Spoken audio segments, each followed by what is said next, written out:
আমার ছোট মেয়ের বয়স হবে ১৫। আমি ওকে এখনই বিয়ে দেব না চাচা। এত বড়লোক বাড়ির প্রস্তাব ফিরাই দিবা? বুঝঝা কথা কইলা বক্কর। ঘরে আমার বিয়ের যোগ্য আরো একটা মেয়ে আছে, তাকে রেখে ছোট মেয়েকে বিয়ে দেই কি করে? কাশেম ঘটক মুখ কালো করলেন, মুখের ভেতর একগাদা পান। তিনি লাল দাঁতগুলো বের করে বললেন, তোমার ছোট মাইয়ারে পছন্দ করছে উনারা, মাইয়ারে সুখে রাখবো, বুঝো না কেন? এত সুখ দরকার নেই, আপনি এখন যান, আমি এই বিষয়ে আর কথা বলতে চাচ্ছি না। কাশেম চাচা নিজের রাস্তা ধরলেন, একবার পিছু ফিরে বললেন, আরেকবার ভাইবা দেখো বক্কর, সোনায় ঢাক্কা রাখবো তোমার মাইয়ারে। এত সুখ টিনের ঘরে পাইবো না। বক্কর ফরাজি বিরক্ত হয়ে বাজারের রাস্তা ধরলেন। পাশের গ্রাম থেকে তার ছোট মেয়ের বিয়ের প্রস্তাব এসেছে, খানদানি বংশ, তবে তিনি চান না ছোট মেয়েকে এত তাড়াতাড়ি বিয়ে দিতে। গরমে গ্রামের মানুষ অতিষ্ঠ প্রায়। বিকেলবেলা গাছের নিচে কিংবা পুকুর ঘাটের পাড়ে বসে আছেন অনেকেই। আজ তুলনামূলক একটু বেশি গরম পড়েছে। ফিরোজা বেগম সবে রান্না সেরে পাকঘর থেকে বের হলেন। মাটির ঘরের সামনে তার ছোট ছেলে ফাহাদ খেলনা দিয়ে খেলছে। তিনি মৃদু হেসে কপালের ঘাম শাড়ির আঁচল দিয়ে মুছে ঘরে ঢুকলেন। চারপাশে চোখ বুলিয়ে দুই মেয়েকে খুঁজেও পেলেন না। কপাল কুঁচকে এলো তার। তিনি ঘর থেকে বেরিয়ে গলা ছেড়ে ডেকে উঠলেন মেয়েকে, ময়ূরী কই তুই?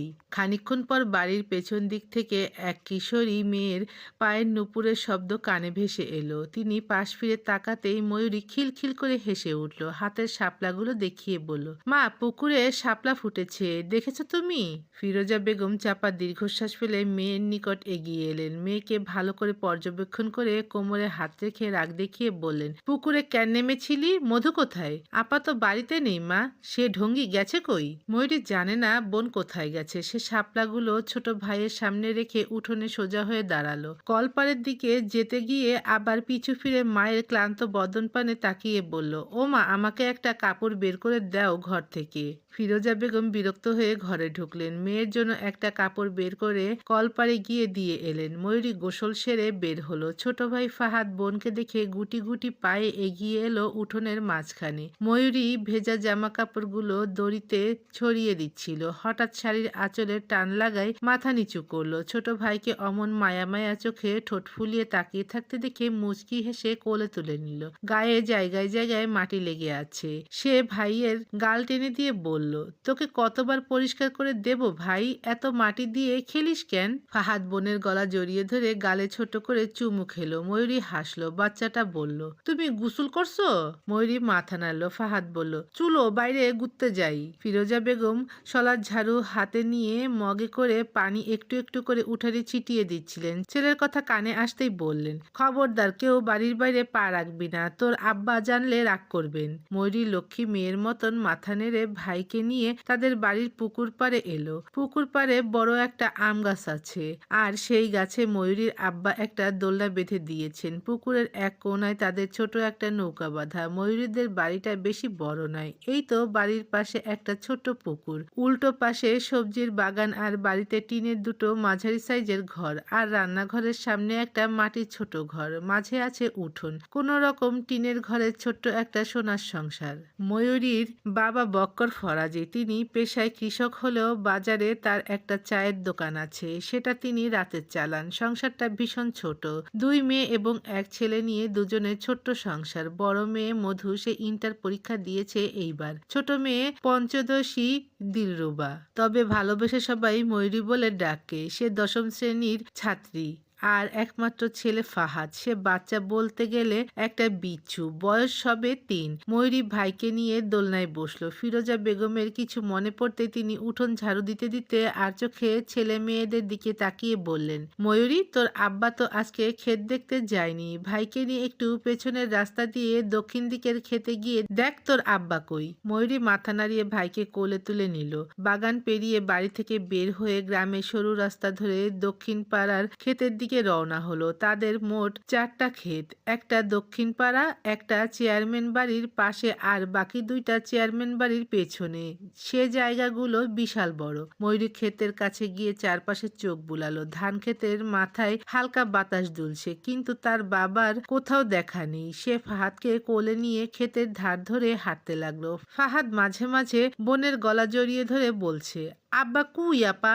ময়ূরী মৃদু হেসে বলল, আব্বা তো মনে হয় বাড়ি চলে গেছে ভাই, আমরা হয়তো দেখিনি। ঠিক তখনই দূরের মোড় ঘুরে চেয়ারম্যান সাহেব হেঁটে আসছিলেন, তার সঙ্গে আরো কয়েকজন সম্মানিত লোক, পরনে ঝকঝকে পাঞ্জাবি পায়জামা। সামনের লোকজনের হাতে পানের ডালা, ফল আর নানান প্যাকেট। ময়ূরী দ্রুত রাস্তার পাশে সরে গিয়ে দাঁড়ালো যেন তাদের চলাচলে অসুবিধা না হয়। ফাহাদ হাত নেড়ে হেসে বলল, আপু কুত্তো মানুষ। চেয়ারম্যান সাহেব মেয়েটিকে দেখে পা থামালেন, চোখ মৃদু কোচকে তাকিয়ে বললেন, এই সময়ে খেতে কি করছিস? ময়ূরী ভদ্রভাবে মাথা নিচু করে ফেলল। ফাহাদ ততক্ষণে বোনের কোলে থেকে হাত ছুড়ে সবাইকে দেখছে, বোনের মাথার কাপড় টেনে ধরেছে। চেয়ারম্যান সাহেবের দৃষ্টি কিছুটা স্থির হয়ে গেল ময়ূরীর ওপর। ময়ূরী ইতস্তত করে বলল, জি দাদা, আম্মা পাঠালো আব্বাকে দেখতে, খেতেই আছেন ভেবেছিলাম। তোর আব্বা তো বাজারে গেছে, আসার সময় দেখা হয়েছিল, বাড়ি যা। লোকজনের ভিড় সামনের দিকে এগিয়ে যেতে লাগলো, কিন্তু চেয়ারম্যান সাহেব পেছনে ফিরে একবার দীর্ঘক্ষণ ময়ূরীর দিকে তাকিয়ে রইলেন। ময়ূরীর বুকের ভেতর কেমন একটা অস্বস্তি খেলে গেল। সে দ্রুত ফাহাদকে বুকে জড়িয়ে নিয়ে বাড়ির পথ ধরল। ময়ূরী বাড়ি ফিরে দেখলো মধু পুকুর পাড়ে বসে গুনগুন করে গান গাইছে। আম্মা বোধহয় বাড়িতে নেই। ময়ূরী গুটি গুটি পায়ে মধুর নিকট এগিয়ে এলো, ডাগর ডাগর চোখে বোনের কাণ্ড দেখে অবাক স্বরে বলল, তুই কই ছিলি আপা? আমি পুরো গ্রাম খুঁজে এলাম তোকে। সামনে বসা মধু মায়াবী মুখে মিষ্টি হাসি টানলো, ইশারায় কাছে যেতে বলল। ময়ূরী ভাইকে নিয়ে পুকুরের সিঁড়িতে বসতেই মধু ফিসফিস করে বলল, রাজু ভাইয়ের সাথে দেখা করতে গিয়েছিলাম। রাজু ভাইয়ের সাথে দেখা কেন করতে গিয়েছিলি? মধু লাজুক হাসলো, ওনার কোনা মুচড়ে বলল, তুই বুঝবি না। ময়ূরী ভ্রুকুসকে বোনের লজ্জারাঙা মুখশ্রী দেখে তীক্ষ্ণ চোখে তাকিয়ে রইল। হঠাৎ বোনকে অবাক করে দিয়ে জিজ্ঞেস করলো, তোরা প্রেম করছিস তাই না? আম্মা জানলে তোর পাছা লাল করবে। মধু তড়িঘড়ি করে ময়ূরীর মুখ চেপে ধরলো। ছোট ভাইয়ের সামনে কিছু বলা মানে আম্মার কানে সে খবর পৌঁছে যাওয়া। ফাহাদ পিট করে বড় বোনের দিকে তাকিয়ে বলল, তুমি আপার মুখ দুটছ কেন? মধু শুকনো ঢোক গিল, মেয়েটার ঘাম ছুটে গেছে ভয়ে। ময়ূরী উঠে দাঁড়ালো, একবার বোনের দিকে আর চোখে তাকিয়ে গলা শক্ত করে বলল, ধ্বংসের খেলায় নামিস না আপা। ভাইকে নিয়ে ঘরে এসে ঘরের লাইট জ্বালিয়ে বাবার জন্য কল চেপে জল ভর্তি পানি এনে ঠান্ডা শরবত বানিয়ে রাখলো সে। রাতে বক্কর বাড়ি ফিরলেন বেশ রাত করে। ছেলে মেয়েগুলো ঘুমিয়ে গেছে। ফিরোজা বেগম চিন্তিত ছিলেন ভীষণ। স্বামীকে বাড়ি ফিরতে দেখে যেন প্রাণ ফিরে পেলেন। বক্কর কলপার থেকে পরিষ্কার হয়ে ঘরে ঢুকলেন। তার ফ্যাকাশে মুখশ্রী দেখে ফিরোজা বেগম বললেন, কি হয়েছে, এত রাত করে বাড়ি ফিরলে কেন? বক্কর দীর্ঘশ্বাস ফেলে ফ্যানের নিচে বসলেন, বললেন, বাজারে বোধহয় দোকানটা আর রাখতে পারবো না। কাল রাতে দোকানের সব জিনিস চুরি হয়ে গেছে। ফিরোজা বেগম আঁতকে উঠলেন, কিছুটা উচ্চস্বরে বললেন, এ কি বলছো তুমি? চুরি হয়েছে মানে? হ্যাঁ, চুরি হয়েছে। কে করলো এই কাজ? চায়ের দোকানে আর কি বা আছে চুরি করার? নিশ্চিত কচি চুরি করেছে। ভাবছি কালই চেয়ারম্যান বাড়ি যাব, বিচার না দিলেই নয়। শহর থেকে চেয়ারম্যান বাড়ির ছেলে মিসবা তাহসিন সওদাগর ফিরেছে আজ। চাকরির সুবাদে সে ঢাকায় থাকে। গত বছর কোরবানি ঈদে এসেছিল,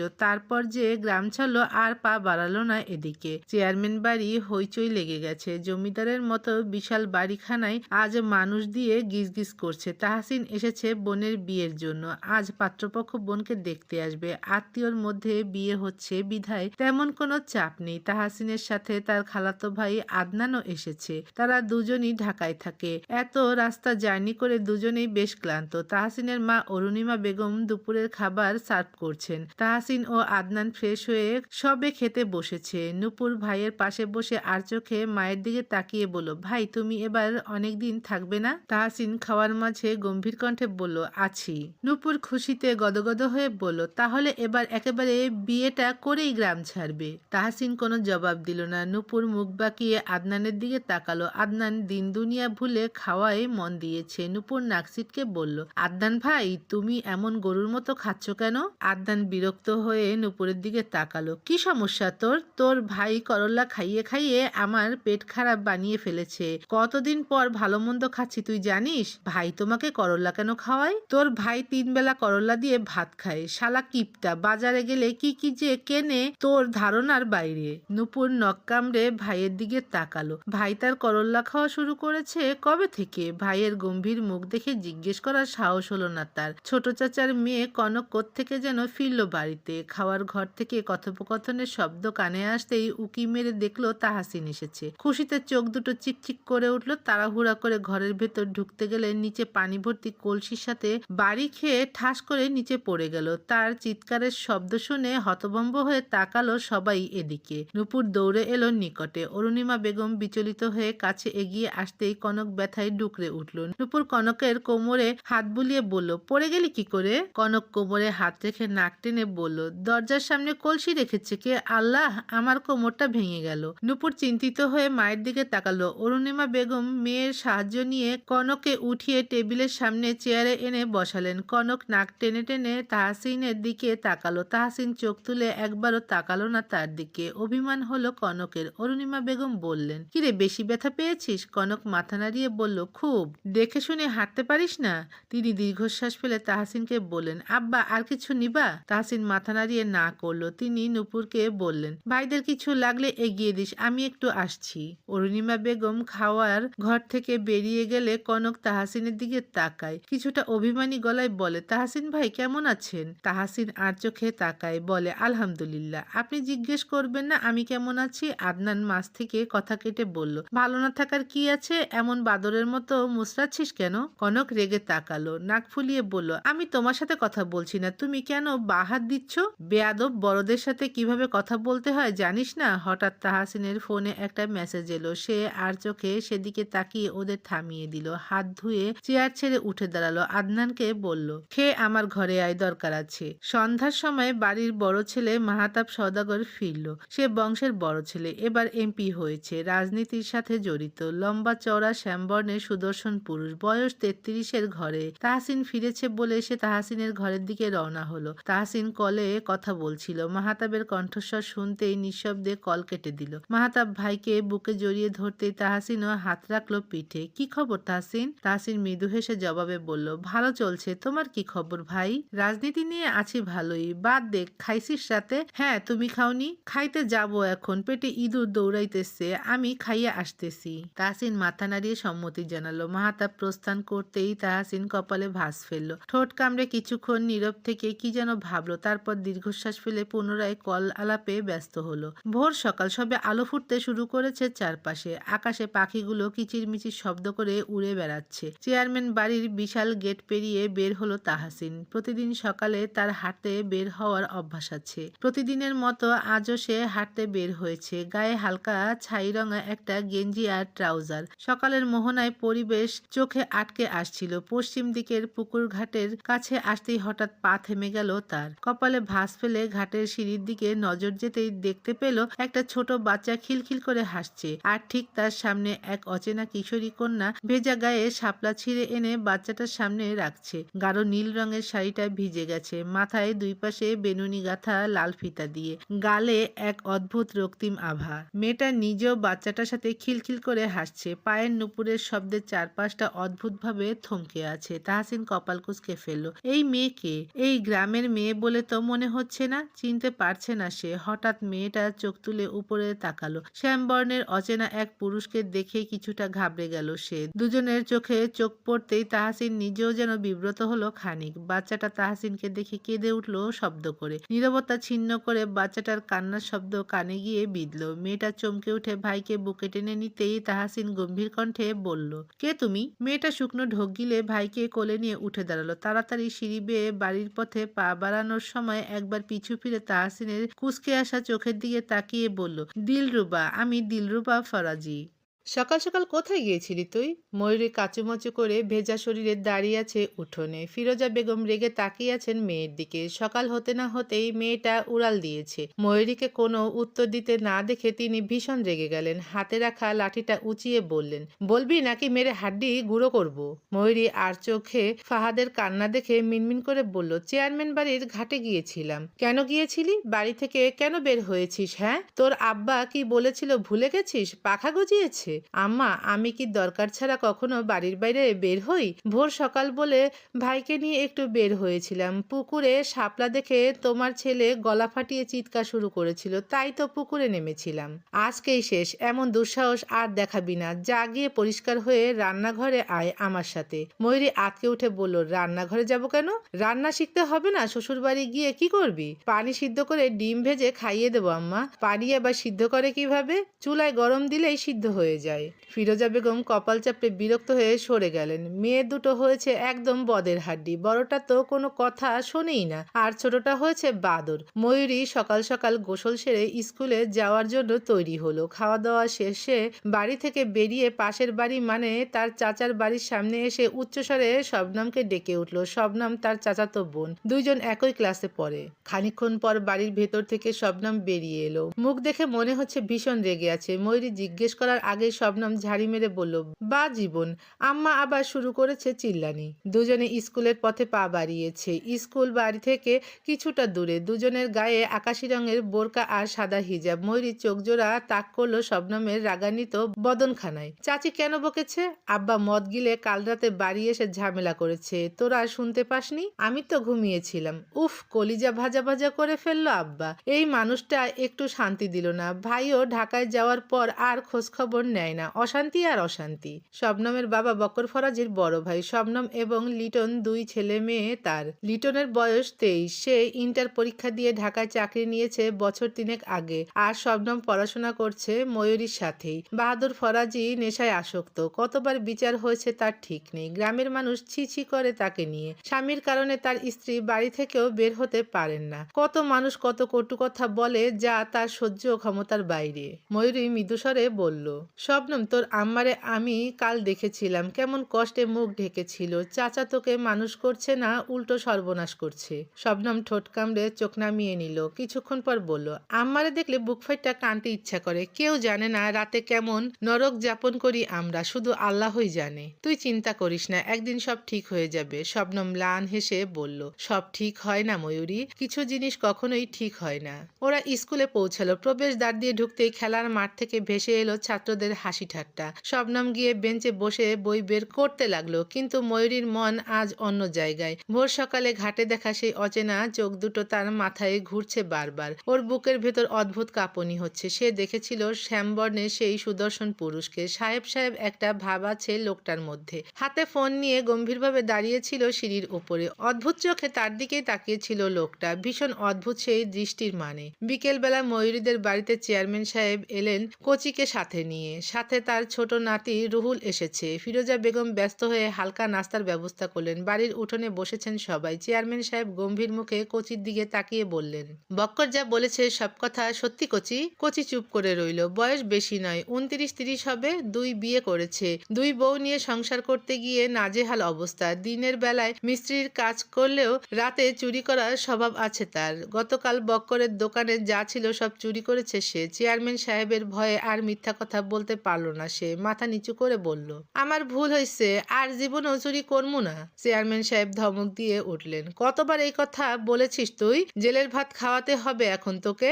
শেষবার একটা সুযোগ দেন চেয়ারম্যান সাহেব, জরিমানা দিতে হবে, না হলে তোকে এবার জেলের ভাত খাইয়ে ছাড়বো আমি। চেয়ারম্যান সাহেব 15,000 টাকা জরিমানা ধরলেন। কোচির পক্ষে এত টাকা জরিমানা দেয়া অসম্ভব। সে চেয়ারম্যান সাহেবের পা ধরে কান্নাকাটি শুরু করলো। বক্কর দীর্ঘশ্বাস ফেলে আর চোখে একবার স্ত্রীর দিকে তাকিয়ে বললেন, আমার জরিমানা চাই না চাচা, আপনি শুধু ওকে বুঝিয়ে দেন ও যেন কখনো আমার দোকানের আশেপাশে না আসে। চেয়ারম্যান সাহেব বুঝিয়ে শুনিয়ে কচিকে শাসিয়ে বাড়ি থেকে বের করলেন। তখন সূর্য ডুবুডুবু ভাব। চেয়ারম্যান সাহেব চেয়ার ছেড়ে উঠছেন না। রুহুল দাদার কানের কাছে গিয়ে ফিসফিস করে বলল, সন্ধ্যা হয়ে এলো দাদা, আমরা যাব কখন? চেয়ারম্যান সাহেব উত্তর দিলেন না। বক্করের সাথে বেশ কিছুক্ষণ কথা বলার পর বললেন, ময়ূরী কই? ফিরোজা বেগম বললেন, ঘরেই আছে। ডাকো তো ফিরোজা, ওর সাথে একটু দেখা করে যাই। ফিরোজা বেগম ঘরে গিয়ে ময়ূরীকে নিয়ে এলেন। চেয়ারম্যান সাহেব চোখ তুলে তাকালেন ময়ূরীর দিকে। মেয়েটা একটু বেশিই সুন্দর। এই গ্রামে ময়ূরী আর মধু ছাড়া কোনো কুমারী বোধহয় শাড়ি পরে না। 2 বোন বেশ গোছালো, পরিষ্কার পরিপাটি। তিনি হাতের ইশারায় ময়ূরীকে কাছে ডাকলেন।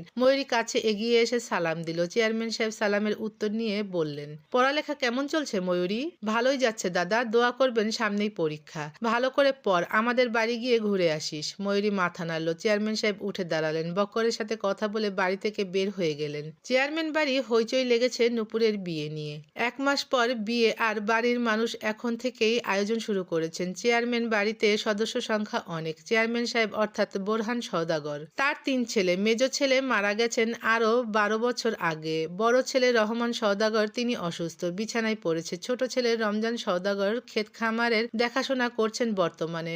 বড় ছেলের একটাই সন্তান মাহাতাব, সে রাজনীতি করছে। মেজ ছেলের 3 সন্তান, বড় ছেলে এবং ছেলের স্ত্রী গাড়ি অ্যাক্সিডেন্ট অ্যাক্সিডেন্টে মারা গেছে বেশ কয়েক বছর আগে। আর বাকি 2 সন্তান তাহসিন এবং নূপুর। আর রইল রমজান সওদাগর, তার এক ছেলে ও 2 মেয়ে, কুসুম, কনক এবং রুহুল। তাহসিন এবং পুতুল ছাড়া সবাই গ্রামেই থাকে। তাহসিন কাজের জন্য গ্রামে থাকতে পারে না, ঢাকায় তার নিজের ফ্ল্যাটে থাকে। বাড়ির বিশাল ড্রয়িং রুমে শাড়ির দোকান খুলে বসেছে মেয়েরা। আগামী শুক্রবারে আংটি বদল হবে। আদনান চোখ মুখ কুঁচকে রেখে মেয়েদের কাহিনী দেখছে। রুহুলও পাশেই আছে। হঠাৎ করেই আদনান বলল, এই মেয়ে মানুষের কাজকাম তো বুঝি না ভাই। সেই বিকেল থেকে শাড়ি দেখা শুরু করেছে আর এখন রাত 10টা বাজতে চললো। রুহুল বলল, তুমি চোখ খুলে রাখছো কেন? বন্ধ করে রাখো। তুই চুপ থাক রুহুলের বাচ্চা, বিয়ে কর তারপর বুঝবি। বিয়ে করার শখ আমার নেই। তুমি যদি চাও তাহলে বলো, একটা মেয়ে খুঁজে বিয়ে দিয়ে দেই। আমি কি তোর আশায় বসে আছি হারামজাদা?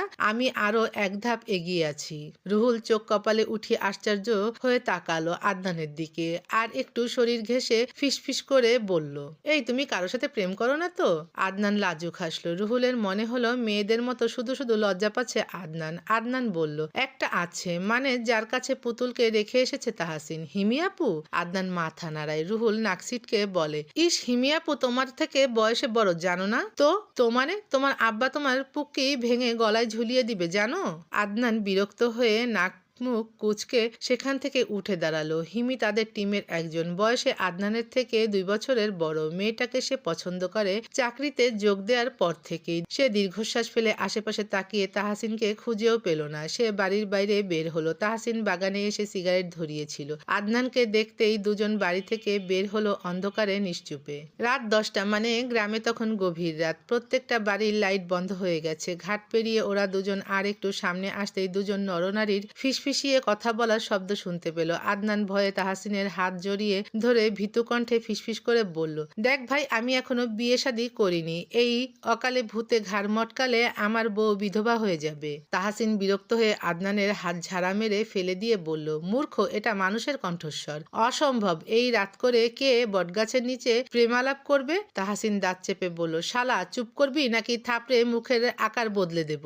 আদনান চুপ হলে তাহসিন এগিয়ে যায় গাছের নিকটে। চওড়া গলায় বলে, কে ওখানে? সাথে সাথে তার পাশ দিয়ে কেউ দৌড়ে ছুটে গেল। তাহসিন হতভম্ব হয়ে তাড়াতাড়ি ফোনের ফ্ল্যাশ অন করে পেছনে ধরেও দেখতে পারল না কিছু। আদনান চিৎকার দিয়ে তাহসিনের পা জড়িয়ে ধরেছে। তাহসিন ফোন সামনে ধরতেই বাকরুদ্ধ হয়ে গেল।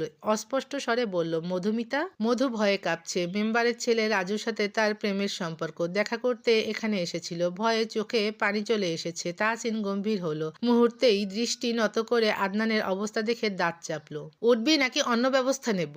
আদনান উঠল না, অমন করেই বসে রইল। সে দীর্ঘশ্বাস ফেলে গম্ভীর চোখে মধুর দিকে তাকালো। এই রাত করে এখানে কি করছো মধুমিতা? মধু আমতা আমতা করে বলল, আগে বলুন, আব্বাকে কিছু বলবেন না? বলবো না। মধু শুকনো ঢোক গিলে মাথা নিচু করে বলল, মেম্বারের ছেলে রাজু ভাইয়ের সাথে আমার একটা সম্পর্ক আছে। হোয়াট? মধু হাত একত্রিত করে বলল, দয়া করে আব্বাকে কিছু বলবেন না ভাইয়া, আব্বা জানলে আমাকে মেরেই ফেলবে। তাহসিন ধমকে উঠল মধুকে। রাগ যেন মাথায় চড়ে বসেছে। রাজুর ব্যাপারে কিছু জানো তুমি? কোন আক্কেলে এত রাতে বাড়ির বাইরে বের হয়েছো?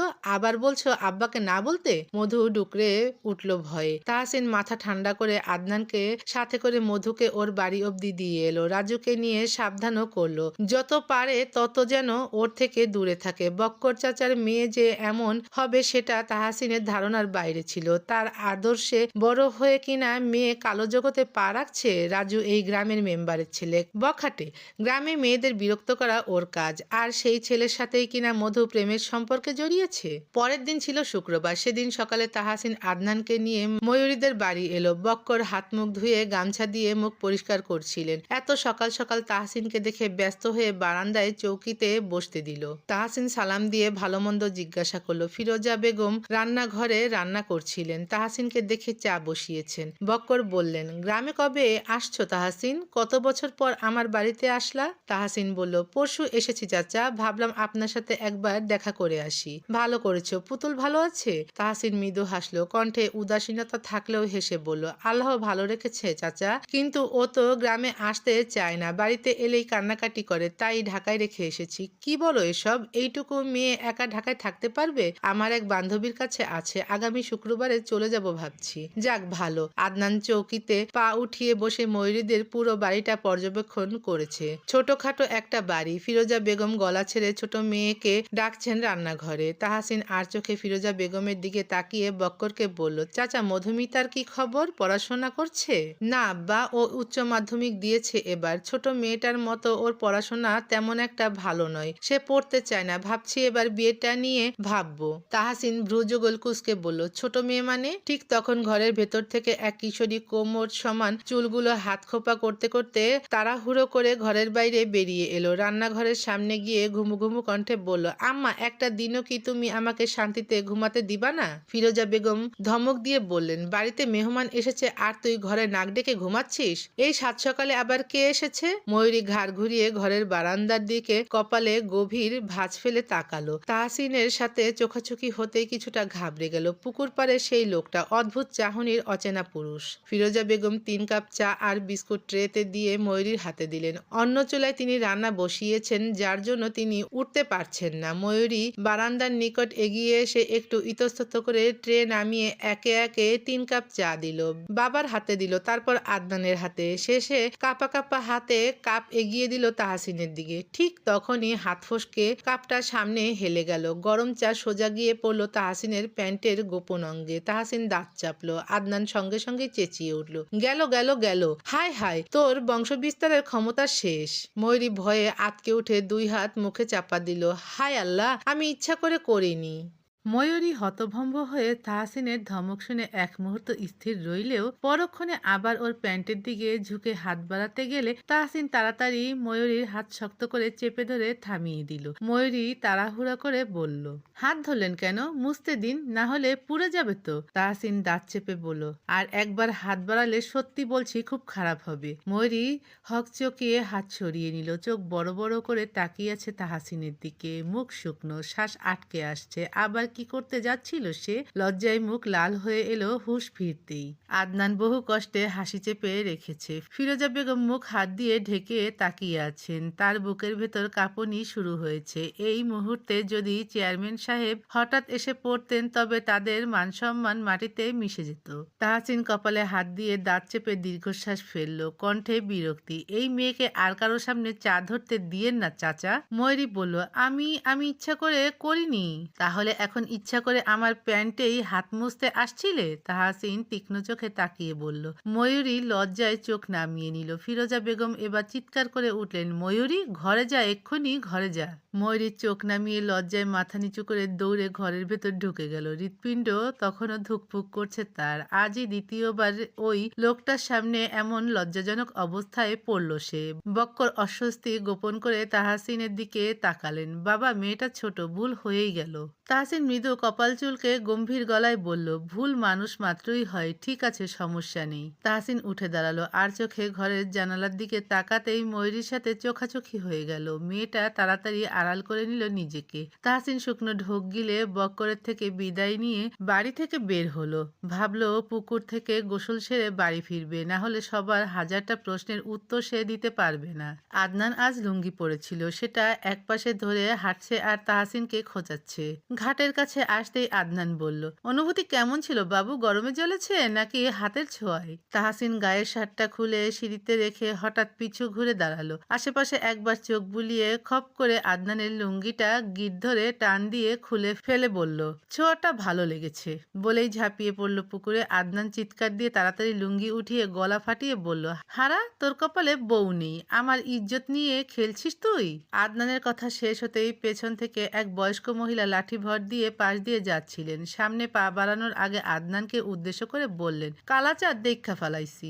আদনান ব্যাককেলের মতো তাকিয়ে রইল মহিলার দিকে। কালাচাঁদ মানে? সে হঠাৎ লুঙ্গি খুলে উকি মারল ভেতরে। তৎক্ষণাৎ নাক সিটকে বিড়বিড় করে বলল, কালাচাঁদ বলল কেন? এটা তো শ্যামলা চাঁদ। পরক্ষণে ভাবলো তাহসিনকে একবার দেখে জিজ্ঞেস করবে আসলেই কালা নাকি শ্যামলা। পর মুহূর্তে নিজের ভাবনায় বিরক্ত হয়ে সেও ঝাঁপিয়ে পড়ল পুকুরে। লুঙ্গিটা গিট আলগা থাকায় লাফ দেওয়ার সাথে সাথে মাথার উপর দিয়ে লুঙ্গি খুলে ভেসে উঠল। তাহসিন লুঙ্গিটা নিয়ে সিঁড়িতে উঠে দাঁড়ালো। আদনান পানির নিচ থেকে উঠে তাকাতেই দেখে তাহসিন সিঁড়ির ওপর দাঁড়িয়ে লুঙ্গি ঘোরাচ্ছে হেলিকপ্টারের মতো। তাহসিন গম্ভীর মুখে বলল, এইটা এখন পতাকা, বগুড়ার ঘাটে আজ থেকে এইটা উড়ানো হবে। আদনান চিৎকার করে উঠল, ভাইরে ফাজলামি করিস না, আমার প্যান্টও নাই, জাঙ্গিয়াও নাই, লুঙ্গিও নাই, আমি এখন জাতীয় নগ্ন প্রতিযোগিতার বিজয়ী। চিন্তা করিস না, তোর লুঙ্গি আমি ফেরত দিব, তবে শর্ত আছে। শর্ত? আবার কি শর্ত? তাহসিন ধীর কণ্ঠে বলল। ঘাটে দাঁড়িয়ে 3 বার জোরে জোরে বলতে হবে, আমারটা কালা না, আমারটা শ্যামলা। আদনান রাগে দাঁত কিরমির করে বলল, হারামজাদা, তুই আমারে রাস্তায় নাচাইতে চাইছিস? ঠিক তখনই পুকুরের ধারে দুজন বাচ্চা ছেলে পেলে এসে দাঁড়িয়ে হেসে বলল, চাচা চাচা, আপনার কালাচারটা একটু দেখান না। আদনান পানির নিচ থেকে শুধু চোখ দুটো বার করে তাকিয়ে থাকলো, দাঁতে দাঁত চেপে বলল, তাহসিন, তোরে আমি ছাড়মু না। তাহসিন হেসে লুঙ্গি কাঁধে ফেলে বাড়ির দিকে হাঁটতে লাগলো। আদনান চিৎকার করে উঠল, একদিন আমারও সময় আসবে হারা, তোকে দেখে নিব আমি। সওদাগর বাড়িতে দুপুরের খাবারের আয়োজন করা হচ্ছে। মাহাতাবের বড় বউ আফিয়া ব্যস্ত হাতে রান্নাঘর সামলাচ্ছে। শরীরটা তার ভালো না থাকলেও জোর করেই করতে হচ্ছে। কাজের মেয়েটা আজকাল ভীষণ দেমাগ দেখায়। ছোট চাচা শ্বশুরের জন্য কিছু বলতেও পারে না সে। কিছু বললেই যেন তিনি পেছনে লেগে পড়েন। আফিয়া শাড়ির আঁচল দিয়ে কপালের ঘাম মুছে হাত চালালো। নূপুর রান্নাঘরে ঢুকে ভাবিকে দেখে ভীষণ মায়া হলো তার। গায়ের ওড়না খুলে শরীরে মুড়িয়ে এগিয়ে গিয়ে বলল, বড় ভাবি, কি কাজ করতে হবে বলো, আজ তুমি আর আমি মিলে রান্না করব। আফিয়া ক্লান্ত চোখে নূপুরের দিকে তাকালো, ঠোঁটে জোরপূর্বক হাসি টেনে বলল, তুই বলেছিস এই অনেক, এত গরমের মধ্যে এখানে থাকতে হবে না, তুই বাইরে যা। নূপুর মুখ বাঁকিয়ে নিচে বসে ডালায় রাখা রসুন ছিলতে ছিলতে বলল, বারে, তোমার বুঝি গরম লাগে না? ছোট ভাবি সারাদিন পায়ের ওপর পা মেলে দিয়ে ঘরে আরাম করে, আর তুমি সারাদিন এই রান্নাঘরে পড়ে থাকো। আফিয়া মুস্কি হাসলো, তবে সেই হাসিতে সুখ নয় দুঃখ ছিল। তবুও বলল, তোর ভাইয়ের আদরে ভালোবাসার বউ সে, একটু তো যত্নে থাকবেই। নূপুর চোখ তুলে ভাবির দিকে তাকালো, তোমার খুব কষ্ট হয় তাই না বড় ভাবি? নিজের স্বামীকে অন্য এক নারীর সাথে শেয়ার করা কত কষ্টের। সুখ কপালে নেই বোন, আমার কপালটাই খারাপ। নূপুর আর কথা না বাড়িয়ে কাজে মন দিল। মাহাতাব 2 বিয়ে করেছে, বড় বউয়ের বাচ্চা হয় না বলে দ্বিতীয় বিয়ে করেছে 2 মাস আগে। আফিয়াকে সে বিয়ে করেছিল 7 বছর আগে। ছোট বউয়ের নাম শান্তা, ভীষণ অহংকারী, বাড়ির কেউই তাকে পছন্দ করে না। নিজের রূপ নিয়ে অনেক বড়াই তার। উচ্চ ঘরের মেয়ে বলে অহংকারে মাটিতে পা পড়ে না। আফিয়া তার উল্টো, যেমন নম্র ভদ্র তেমন তার ব্যবহার। বাচ্চাটা ছাড়া কোনো খুঁত নেই তার মধ্যে। স্বামী যদি তাকে একটু বুঝতো তাহলে বোধহয় এত দুঃখ সইতে হতো না। কনক জগে পানি নিতে রান্নাঘরে ঢুকে নূপুরকে কাজ করতে দেখে মেঝেতে ওর পাশে বসলো। নূপুর কনককে রান্নাঘরে দেখে জিজ্ঞেস করলো, তুই এখানে কেন? পানি নিতে আসছিলাম। তাহসিন ভাই কই? ভাই বাইরে গেছে। ও। আফিয়া কাজ করতে করতে আর চোখে কনকের দিকে তাকিয়ে বলল, এত তাহসিন ভাই করিস কেন? কিছু চলে নাকি? কনক লাজুক হেসে দৃষ্টি নত করে মিনমিন করে বলল, উনি তো বুঝতেই চায় না ভাবি, মনের কথা একবার বলেই দেখ, যদি ফিরিয়ে দেয়। নূপুর বলল, বলেই দেখ। তাহসিন আদনানকে নিয়ে বাড়ি ফিরল। দুজন জামা কাপড় পাল্টে ঘরের দরজা আটকে দিয়ে আলোচনায় বসেছে। ঠিক কি নিয়ে আলোচনা তারা ছাড়া কেউ জানে না। বোরহান সওদাগর নিজের ঘরে ডেকেছেন তাহসিনকে। তাহসিন আদনানকে নিয়ে দাদার ঘরে এলো। পালঙ্কে বসতেই বোরহান সওদাগর বললেন, তোমার সাথে আমার কিছু কথা আছে তাহসিন। বলুন। বিয়েটা এবার করো, একা আর কত থাকবে? বিয়ে নিয়ে আমি এখনো কিছু ভাবিনি। আমি একটা মেয়ে দেখেছি তোমার জন্য, তুমি রাজি থাকলে মেয়ের বাড়িতে প্রস্তাব দেব আমি। তাহসিন ভ্রুযুগল কুঁচকে ফেলল, কে সে? এই গ্রামেরই। তাহসিন বলল, পুতুলকে কবুল করতে পারলে আমার কোনো সমস্যা নেই। আম্মাকে বলুন, আপনারা রাজি থাকলে আমি আর কি বলবো। তবে একটা কথা, বিয়েটা হবেই পুতুলের জন্য। বোরহান সওদাগর খুশি হয়ে মাথা নাড়লেন। তাহসিন যে এত তাড়াতাড়ি বিয়ের জন্য রাজি হয়ে যাবে সেটা তার ধারণার বাইরে ছিল। আদনান হাঁ করে তাহসিনের দিকে তাকিয়ে রইল। এই বাটপারের মনে নিশ্চিত কিছু একটা চলছে। তাহসিন জীবনেও বিয়ে করার মানুষ নয়। বিয়ের নাম ওর সামনে নিলেই পরিস্থিতি বিগড়ে যায়। আর আজ সেখানে এত সহজেই মেনে নিল? আদেও এটা সম্ভব? ঘরের বাইরে বেরিয়ে এলো আদনান, বলল, তুই কি সত্যি বিয়ে করবি? তাহসিন বলল, আজীবন কুমার সেজে বসে থাকবো তা নয়, কিন্তু তুই আসলেই এখন বিয়ে করবি? মেয়েকে সেটাও দেখবি না? দাদা যখন দেখেছেন তাহলে ভালোই হবে, বাকিটা আল্লাহ ভরসা। তাহসিন নিজের ঘরের দিকে চলে গেলে আদনান হতবাক হয়ে দাঁড়িয়ে থাকে সেখানে। কি দিনকাল এলো, এখন তাহসিনের বিয়েও খেতে হবে তাকে। সেও তাহসিনের পিছু নিয়ে গলা ফাটিয়ে বলল, কই যাচ্ছিস? বাসর করতে। কার সাথে? তুই এলে তোর সাথেই করব। তখন বিকেল হয়েছে সবে। আলতারাঙা আকাশখানায় পাখিরা কিচিরমিচির শব্দ করে উড়ে যাচ্ছে নিজেদের গন্তব্যে। থাকবে। সজীব মাস্টার এসেছে ময়ূরীকে পড়াতে, বয়স ২৭। ময়ূরীদের স্কুলের অঙ্ক স্যার, সম্পর্কে ফুফাতো ভাই হয়, তবে প্রতিবেশী হিসেবে। ভীষণ ভালো ছাত্র, গ্রামে বেশ নামডাক আছে পড়াশোনার জন্য। মধ্যবিত্ত পরিবারের ছেলে, দেখতেও বেশ সুন্দর গোছালো। ময়ূরী ঘরের বারান্দার চৌকিতে বই খাতা নিয়ে বসেছে। ফাহাদ বোনের শরীর ঘেঁষে বসে বসে সব পর্যবেক্ষণ করছে। সজীব আর চোখে এদিক ওদিক তাকিয়ে জিজ্ঞেস করলো, ময়ূরী, তোর বোন কই? ময়ূরী বলল, আপাত চাচার বাড়ি গেছে, চাচির শরীর খারাপ তাই সেখানেই আছে ও। ফাহাদ ঠোঁট উল্টে হামাগুড়ি দিয়ে বোনের কোলে উঠে এলো। ময়ূরী চোখ গরম করলো। পড়ছি না আমি, বিরক্ত করছিস কেন? ফাহাদ বোনের গলা জড়িয়ে ধরে আদুরে কণ্ঠে বলল, ভালো লাগে না, ঘরে গিয়ে ঘুমা, আমাকে বিরক্ত করবি না। ফাহাদ শুনল না কথা। সজীব টেনে এনে নিজের কোলে বসালো ওকে। তারপর ময়ূরী পড়তে বসলো ভালো করে। ঘন্টাখানিক যাওয়ার পর সজীব উঠে দাঁড়ালো। তখন বাড়িতে ফিরল মধু। সজীবকে দেখেই সালাম দিল। সজীব সালামের উত্তর নিয়ে বলল, তোমার কি অবস্থা? ভালো আছি ভাইয়া। পড়াশোনা? আব্বা জানে। তুমি কি জানো? পড়ার ইচ্ছে নেই? নেই, বিয়ে করে শ্বশুরবাড়ি চলে যাব। এসব না বকে পড়াশোনায় মন দাও, আজ আসি। সজীব চলে যেতেই ময়ূরী তাকালো বোনের দিকে। চোখে মুখে কেমন লাজুক লাজুক ভাব। সে ভ্রু কুঁচকে হঠাৎ ফুঁসে উঠল, তুই আবার ওই লোকটার সাথে দেখা করতে গিয়েছিলি? মধু মাথা নাড়ায়। ময়ূরীর গলায় যেন কথা আটকে এলো। বাড়িতে আম্মা আব্বা কেউ নেই, বাজারে গেছে দুজনে মিলে। মধু গিয়ে চৌকিতে বসলো। ময়ূরী বোনের পাশে বসে ধীরে কণ্ঠে বলল, আপা, ওই লোকটা ভালো না, কত খারাপ তোর ধারণার বাইরে। মধু হঠাৎ রেগে বলল, খারাপ খারাপ করছিস কেন? খারাপের কি দেখেছিস? এমন কিছুই দেখেছি যা আমি মুখে বলতে পারবো না। ওই লোকটা তোর সুন্দর জীবনটা ধ্বংস করে ফেলবে। করলে করুক, সেটা আমার ব্যাপার, ওকে নিয়ে আর কোনো কথা বলবি না। মধু রেগে ঘরের ভেতর চলে গেল। ময়ূরী দীর্ঘশ্বাস ফেললো। বোন যে বড় একটা বিপদে পড়বে এটা সে বুঝতে পারছে, কিন্তু কি করবে সে? আম্মা কিংবা আব্বাকে বললে মেরেই ফেলবে। আকাশে হঠাৎ ১ ফোঁটা ২ ফোঁটা করে বৃষ্টি নামলো। তারপর মুহূর্তের মধ্যেই ঝুম বৃষ্টি শুরু হলো। বাতাসে কাঁপছে তালপাতা। রান্নাঘরের ছনের ছাউনি থেকে চুইয়ে পড়ছে পানি। ময়ূরী চমকে উঠে ছুটে গেল উঠোনে রাখা কাপড় তুলতে। মধু তখনও ঘরে বসে আছে মুখ ভার করে। ঠিক এমন সময় দরজার বাইরে থেকে জোরে একটা আওয়াজ ভেসে এলো, এই বাড়িতে কেউ আছে? ময়ূরী দরজার দিকে তাকিয়ে থমকে গেল। বাড়ির সামনে দাঁড়িয়ে আছেন চেয়ারম্যান সাহেব, সঙ্গে তাহাসিন, এমপি মাহতাব ভাই, আদনান আর আরো দুজন লোক। চেয়ারম্যান বাড়ির সবাই সাদা পাঞ্জাবি পাজামা পরে এসেছে। বৃষ্টির পানিতে সবার শরীর ভিজে যাচ্ছে, মাথা থেকে পানি গড়িয়ে পড়ছে কপালের ওপর দিয়ে। ফিরোজা বেগম তখনও বাজার থেকে ফেরেনি। বাড়িতে শুধু ময়ূরী, ফাহাদ আর মধু।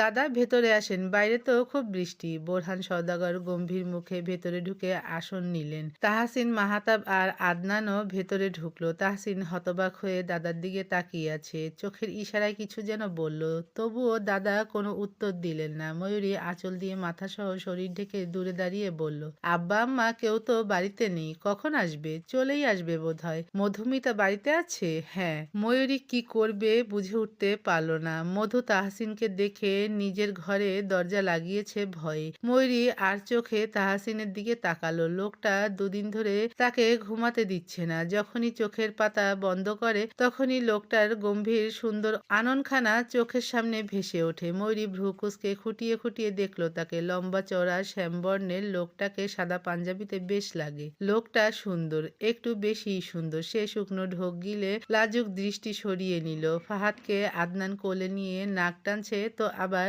ঠেসে ধরে চুমু খাচ্ছে গালে। বাচ্চাটা ভীষণ আদুরে। ময়ূরী ভ্রু কুঁচকে আদনানের কাজ দেখলো। তার রাগ হলো ভীষণ। বাচ্চাদের এমন করে চুমু খেতে দেখলে তার বিরক্ত লাগে। বৃষ্টি বাড়লো। ময়ূরী ঘরে গিয়ে বিস্কুট আর কিছু শুকনো খাবার এনে রাখলো চৌকিতে। হঠাৎ এত মানুষ কেন এলো বাড়িতে বুঝতে পারছে না। মিনিট 10 পর বাড়িতে ফিরলেন বক্কর এবং ফিরোজা বেগম। বাড়িতে ফিরে চেয়ারম্যান বাড়ির এত মানুষকে দেখে দুজনেই অবাক হলেন। বক্করকে দেখে বোরহান সওদাগর বললেন, কই ছিলা? সেই কখন থেকে বসে আছি। ফিরোজা বেগম মেয়েকে নিয়ে ঘরে ঢুকলেন। বক্কর চেয়ার টেনে বসলেন বারান্দায়। একটু বাজারে গিয়েছিলাম চাচা, আজকে ময়ূরীর জন্মদিন, তাই ভাবলাম কিছু কিনে দেব মেয়েটাকে। ভালো ভালো, কিছু কথা ছিল তোমার সাথে।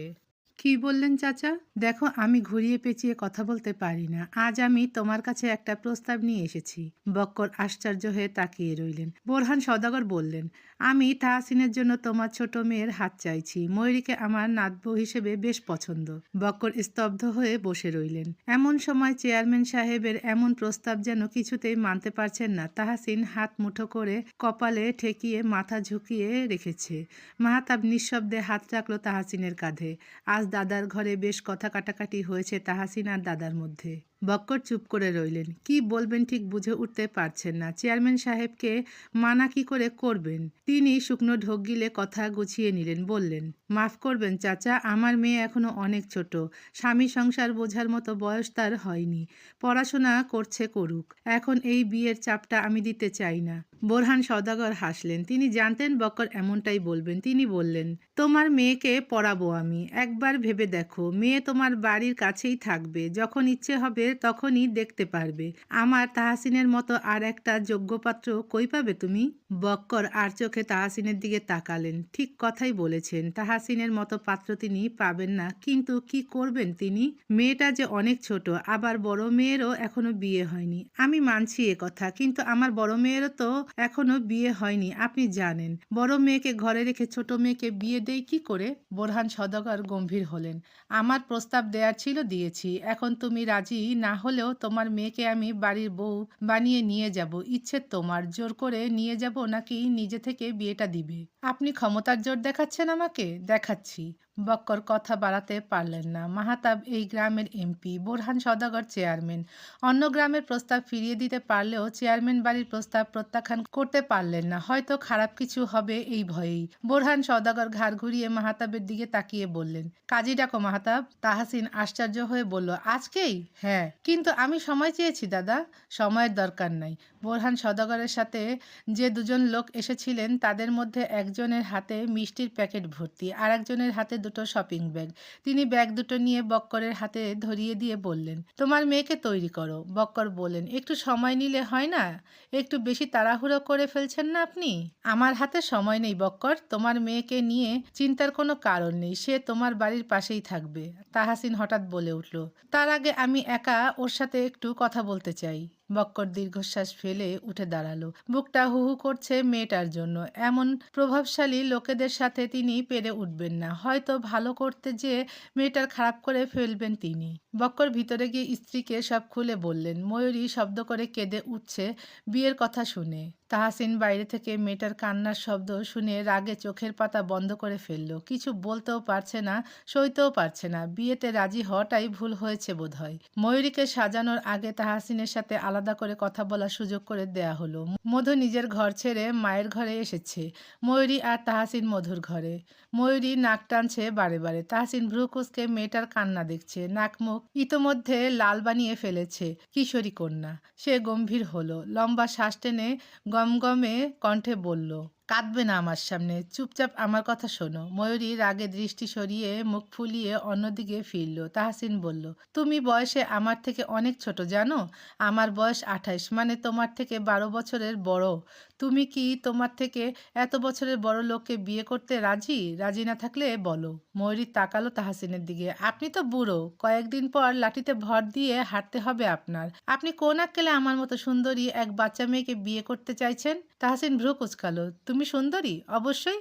আমি সুন্দর নই? ময়ূরী তালে তালে বলে উঠল, আপনিও খুব সুন্দর। তাহসিন ঠোঁট কামড়ে গম্ভীর চোখে তাকালো। কিছু একটা ভেবে বলল, তুমি জানো আমার একটা মেয়ে আছে, নাম পুতুল, বয়স 4। ময়ূরী চোখ বড় বড় করে তাকালো। আশ্চর্য হয়ে শাড়ির আঁচল মুখে চেপে ধরে কাঁদো কাঁদো কণ্ঠে বলল, আল্লাহ গো, আমার আব্বাই আমারে এক বিয়াইত্তা বেডার সাথে বিয়া দিতে চায়।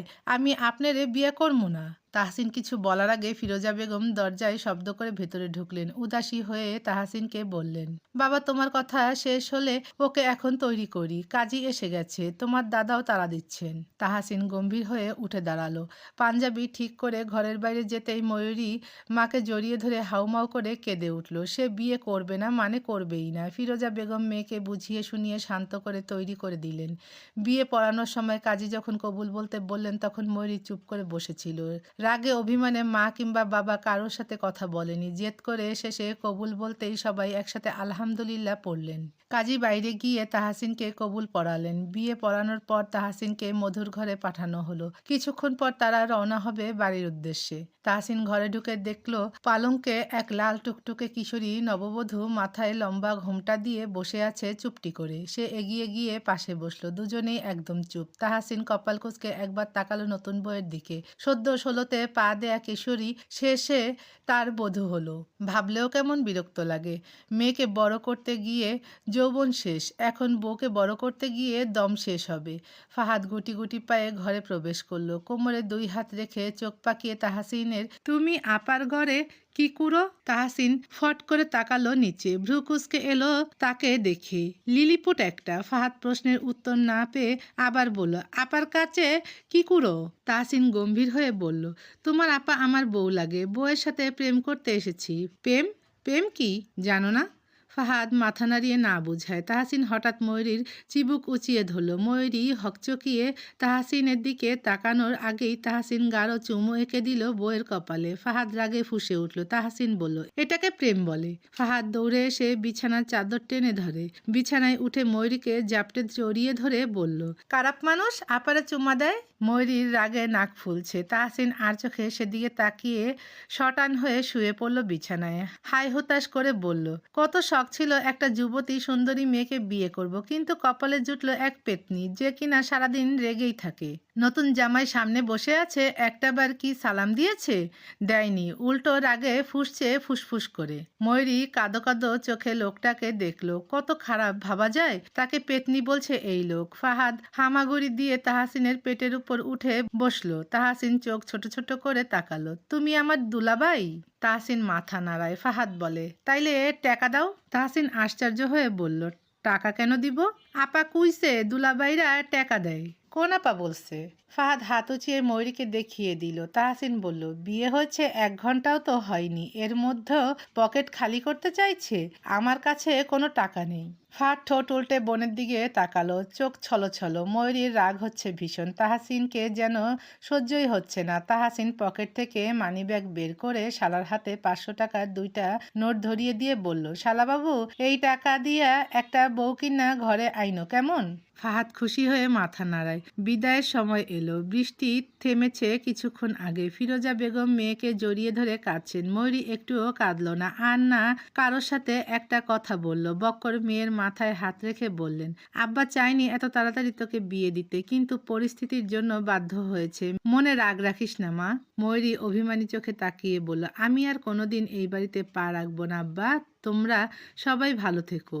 বক্করের বুক কামড়ে ধরল মেয়ের মুখে এহেন কথা শুনে। ময়ূরী আর একটা কথাও বলল না। যাওয়ার আগে শুধু মধুর সাথে একান্তে কিছু কথা বলেছে। ঘরের বাইরে আসার পর মাহাতাব বলল, বাইরে রাস্তায় পানি জমেছে বোধহয়, ময়ূরী যাবে কি করে? ফিরোজা বেগম বললেন, কাছেই তো বাড়ি, যেতে পারবে, সমস্যা নেই। তাহসিন উঠোনের দিকে তাকিয়ে দেখল সন্ধ্যার আবসা আলোয় ভেজা উঠোন দেখা যাচ্ছে। সে দীর্ঘশ্বাস ফেলে পাঞ্জাবির হাতা গুটিয়ে হঠাৎ করে ময়ূরীকে পাজা কোলে তুলে নিল।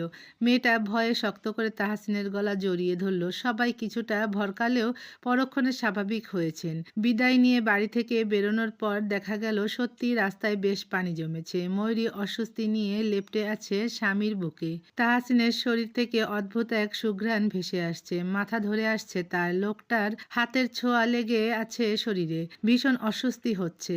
রাস্তায় মানুষজন নেই, বৃষ্টি হওয়ার কারণে চারপাশে খালি। ময়ূরীদের বাড়ি থেকে চেয়ারম্যান বাড়ি কিছুটা দূরে। পুরো রাস্তা তাহসিন ময়ূরীকে কোলে করেই নিয়ে এলো। সওদাগর বাড়ির সামনে এসে থামতেই ময়ূরী লাজুক চোখে সামনে তাকালো। বিশাল বড় বাড়ি। এই বাড়িতে সে কখনো আসেনি, এই বাড়ির ধারের কাছেও কখনো আসেনি। আজই প্রথম, তাও আবার এই বাড়ির বউ হয়ে। বাড়ির দারোয়ান দরজা খুলে দিতেই সর্বপ্রথম তাহসিন প্রবেশ করলো নববধূকে নিয়ে। একে একে সবাই সদর দরজার সামনে আসতেই ভেতর থেকে নূপুর সদর দরজা খুলে দিল। ভাইয়ের কোলে লাল টুকটুকে শাড়ি পরা একটা মেয়েকে দেখে চিৎকার করে উঠল। আদনান নূপুরের মাথায় হালকা চাপড় মেরে বলল, থাপড়ে চাপা ভেঙে ফেলবো, ফাজিল, চিল্লাচ্ছিস কেন? নূপুর চোখ বড় বড় করে তাকিয়ে রইল ভাইয়ের দিকে। ভাই কি বিয়ে করেছে? তাহসিন ময়ূরীকে নিয়ে বাড়ির ভেতরে আসতেই বিশাল ড্রয়িং রুমে হাজির হলেন বাড়ির প্রত্যেকে। সে কোল থেকে ময়ূরীকে নামিয়ে দিতেই ময়ূরী ভীতু হয়ে তাহসিনের শরীর ঘেঁষে হাত চেপে ধরল। তাহসিন ওর ভয়ের কারণ বুঝতে পেরে কাঁধে হাত দিয়ে নিজের দিকে চেপে ধরল। কনক শ্বাস আটকে ময়ূরীর দিকে তাকিয়ে আছে। যা ভাবছে সেটাই কি হয়েছে? অরুণিমা বেগম আশ্চর্য হয়ে ময়ূরীকে দেখে শ্বশুরকে উদ্দেশ্য করে বললেন, আব্বা আপনি আজই বিয়ে করিয়ে এনেছেন? আজ না শুধু কথা বলে আসার কথা ছিল? বোরহান সওদাগর এসে সোফায় বসলেন। তাহসিনকে চোখের ইশারায় ময়ূরীকে নিয়ে বসতে বললে তাহসিন ময়ূরীকে নিয়ে বসে পাশেই। মন চাইলো তাই আজই নিয়ে এলাম। কিন্তু আব্বা আপনি তো বলেননি এত ছোট একটা মেয়েকে ঘরের বউ করে আনবেন? এই মেয়ে এখনো কিশোরী। কিশোরীদের কি বিয়ে হয় না মেজ বউ? অরুণিমা বেগম প্রতিবাদ করে বললেন, বাল্যবিবাহ অন্যায় বাবা, ভুলে যাচ্ছেন আপনিও আইনের লোক। বোরহান সওদাগর উত্তর দিলেন না। তার স্ত্রী ভিড় ঠেলে অসুস্থ শরীর টেনে ময়ূরীর সামনে এসে চিবুক উঁচিয়ে ধরলেন। টুকটুকে বউ দেখে গাল ভরে হেসে বললেন, মাশাল্লাহ আপনি একটা কামের কাম করছেন। ও বক্করের ছোট মাইয়া না? কি সুন্দর কইরা বানাইছে আল্লাহ। বোরহান সওদাগর খুশি হলেন বউয়ের কথা শুনে। কিন্তু আপনি আমাগো কাউরে না কইয়া তাহসিন রে বিয়া করাইলেন কেন? দেখতে গিয়ে বিয়ে পড়িয়ে এনেছি। মুখে এক কথা বললেও তিনি বিয়ের প্রস্তুতি নিয়েই ওই বাড়িতে গিয়েছিলেন। ময়ূরীর জন্য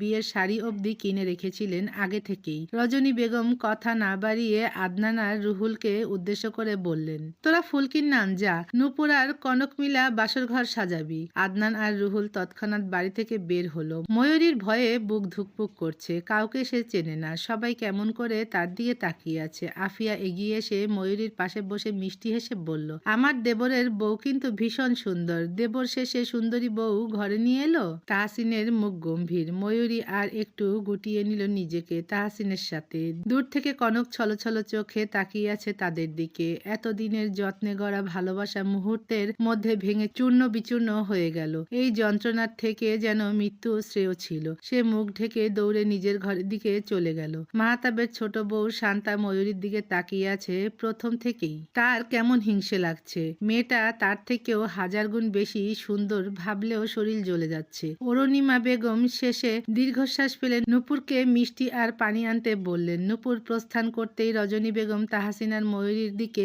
মিষ্টি হেসে তাকিয়ে বললেন, আমার কালাচান সুন্দরী বউ পাইছে। শুনো নতুন বউ, জামাই কিন্তু খুব ভালো, বেশি বেশি ভালোবাসবা, তাইলে জামাই মাথায় উঠায় রাখবো। লজ্জায় মেয়েটার মুখ লালবর্ণ ধারণ করলো। এই লজ্জা আর সইতে পারছে না সে। তাহসিন ঠোঁট কামড়ে হালকা ঘাড় বাঁকিয়ে নববধূর লাজুক বদন পানে তাকালো। সত্যিই মনে হচ্ছে মেয়েটা একটু বেশি সুন্দর। তার গায়ের রং চাপা হলেও ময়ূরীর গায়ের রং উজ্জ্বল। অরুণিমা বেগম মিষ্টির বাটি শাশুড়ির হাতে দেওয়ার পর রজনী বেগম দুজনকে মিষ্টি মুখ করিয়ে পানি দিলেন। আদনান আর রুহুল ফুল আনার পরপরই নূপুর কুসুমকে নিয়ে বাসর ঘর সাজাতে ভাইয়ের ঘরে গেল। ময়ূরীকে নিয়ে রজনী বেগম নিজের ঘরে গেলেন। তাহসিন কোথায় গেছে জানা নেই, তবে আদনান আর রুহুল আছে সাথে। রজনী বেগমের ঘরে আফিয়া, ছোট চাচি ময়ূরী আর রজনী বেগম আছেন। ময়ূরীকে পালঙ্কে বসিয়ে আফিয়া এটা ওটা জিজ্ঞেস করছে। একই এলাকায় থাকলেও তাদের কখনো দেখা হয়নি। ময়ূরীকে তার বাড়ি থেকে বের হতে দেয়া হতো না। অন্যদিকে চেয়ারম্যান বাড়ির কোনো মেয়ে বাড়ির বাইরে বের হয় না। রজনী বেগম আলমারি খুলে একটা বড় বক্স বের করলেন। সেটা পালঙ্কের উপরে রেখে একজোড়া মোটা স্বর্ণের বালা, গলার চেইন আর নাকফুল বের করে বাক্সটা তুলে রাখলেন আলমারিতে। আফিয়া ময়ূরীর গায়ে স্বর্ণ পরিয়ে দিয়ে নাকে স্বর্ণের নাকফুল পরিয়ে দিতেই রজনী বেগম মুগ্ধ হয়ে তাকিয়ে রইলেন। নাকফুল পরাতে যেন মেয়েটার সৌন্দর্য আরো বেড়েছে। একদম পাক্কা গিন্নি মনে হচ্ছে। তিনি ময়ূরীর পাশে এসে বসলেন। ময়ূরীর ছোট ছোট দুই হাত নিজের হাতের মুঠোয় নিয়ে বললেন, আজ থিকা এই সংসার তোমার। সংসার কিন্তু মন দিয়া করতে হইব।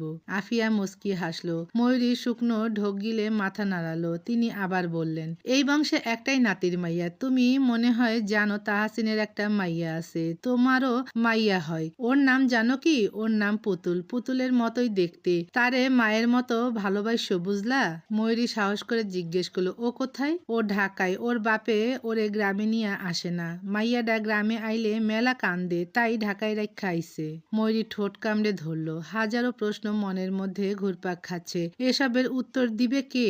রজনী বেগম তারা দিয়ে আফিয়াকে বললেন, বাসর ঘর মনে হয় সাজানো শেষ আফিয়া। ওরে বাসর ঘরে দিয়া একটু বুঝাই শোনাই দিও। আফিয়া মাথা নেড়ে ময়ূরীকে নিয়ে ঘর থেকে বেরিয়ে সোজা দোতলায় তাহাসিনের ঘরে নিয়ে এলো। ময়ূরী দেখলো পুরো ঘর ফুল দিয়ে সাজানো হয়েছে। অদ্ভুত ব্যাপার, এই রাত করে এরা এত ফুল পেল কোথায়? নূপুরের কাছে এক গ্লাস দুধ পাঠিয়ে দিলেন রজনী বেগম। সে দুধের গ্লাস বেডসাইডের ছোট্ট টেবিলের ওপর রেখে কুসুমের পাশে দাঁড়ালো। ময়ূরী বিছানায় বসেছে, আফিয়া ফিসফিস করে কথা বলছে তার সাথে। ময়ূরীর দৃষ্টি নত, চোখ মুখ খিচে বন্ধ করে রেখেছে। ওরা খানিকক্ষণ পর ঘরের দরজা বাইরে থেকে লাগিয়ে চলে যেতেই ময়ূরী লম্বা দম নিল। এতক্ষণ মনে হচ্ছিল শ্বাস আটকে মরে যাবে সে। এত এত মানুষ এই বাড়িতে, তার মাথা ঘুরছে, পেটে ব্যথা হচ্ছে ভীষণ, কিছু ভালো লাগছে না। আব্বা আম্মার ওপর ভীষণ রাগ হচ্ছে। জোর করে তাকে বিয়ে দেয়া হলো ওই লোকটার সাথে। লোকটাও কেমন অদ্ভুত, একবার কোমল চোখে তাকালে দ্বিতীয়বার সিংহের মতো তাকিয়ে থাকে। মনে হচ্ছে গোটা জীবনটাই অদ্ভুত। বৃষ্টিতে ভিজে গেছে পুরো ছাদ, চারপাশে শীতল বাতাস বইছে এখন। তাহসিনের ঠোঁটে জ্বলন্ত সিগারেট। আদনান বেশ কিছুক্ষণ ধরে হাঁসফাঁস করছে। রুহুল ছাদ থেকে নেমে যাওয়ার পরই সে আতঙ্কিত হয়ে বলল, তুই যে বিয়ে করলি, এটা যদি কেউ জেনে যায়, উপর মহলে খবর গেলে কি হবে তুই জানিস? কিশোরী মেয়ে বিয়ে করেছিস বলত। তাহসিন গম্ভীর কণ্ঠে বলল, খবরটা দিবে কে? তুই? আমি কেন দিব? তাহলে আর আসেই বা কে? যদি কোনোভাবে জেনে যায় কিছু হবে না। আদনান শান্ত হয়ে নিজেও একটা সিগারেট ধরিয়ে ফোনে সময় দেখে বলল, ভাবি বোধহয় তোর জন্য অপেক্ষা করছে। রাত 10টার বেশি বাজে এখন।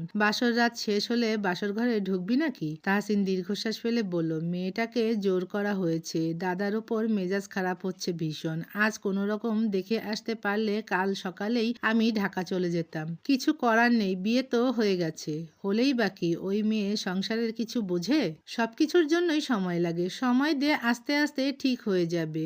এখন যা, অনেক রাত হয়েছে। নাকি আমার সাথে আমার ঘরে যাবি বাসর করতে? চল যাই। শালা খবিস, তুই আমাকে নষ্ট বানাচ্ছিস তাহসিন। তুই ভালো ছিলি কবে? ওরা নিচে নেমে আসতেই আদনান রুহুলের ঘরে গিয়ে দরজা বন্ধ করে দিল। তাহসিন নিজের ঘরের সামনে দাঁড়িয়ে আছে। ভেতরে ঢুকবে নাকি ঢুকবে না বুঝতে পারছে না। শ্বাস টেনে বাইরে থেকে দরজা খুলে ভেতরে প্রবেশ করলো। পুরো ঘর থেকে তাজা ফুলের সুবাস ভেসে বেড়াচ্ছে, কি মিষ্টি ঘ্রাণ। সে দরজা আটকে দিয়ে এগিয়ে এলো দুপা। ময়ূরী ঘোমটা টেনে বসে আছে বিছানায়। ফুলে ছিটানো বিছানায় লাল টুকটুকে বউ। তাহসিন এগিয়ে গিয়ে বসলো বিছানায়। হালকা গলা পরিষ্কার করে আলতো স্পর্শে লম্বা ঘুমটা তুলে মাথার উপরে রাখলো। ময়ূরীর ঘুমু ঘুমু চোখ, চোখ ঘুমে বন্ধ হয়ে আসছে বারবার। তাহসিন মাথার ঘুমটা সরাতেই আতকে উঠে চিৎকার দিয়ে উঠল। তাহসিন ভয়ে বুকে থুতু দিয়ে বলল, পেতনি নাম দিয়ে ভুল কিছু তো করিনি। ফাজিল মহিলা, বাসর রাতে স্বামীকে খুন করতে চাইছো? ময়ূরী নিজেকে সামলে চুপ করে রইল। পেটে ব্যথায় শরীর ভেঙে আসছে। তাহসিন ময়ূরীর এমন অস্বাভাবিক আচরণ দেখে বলল, কোনো সমস্যা?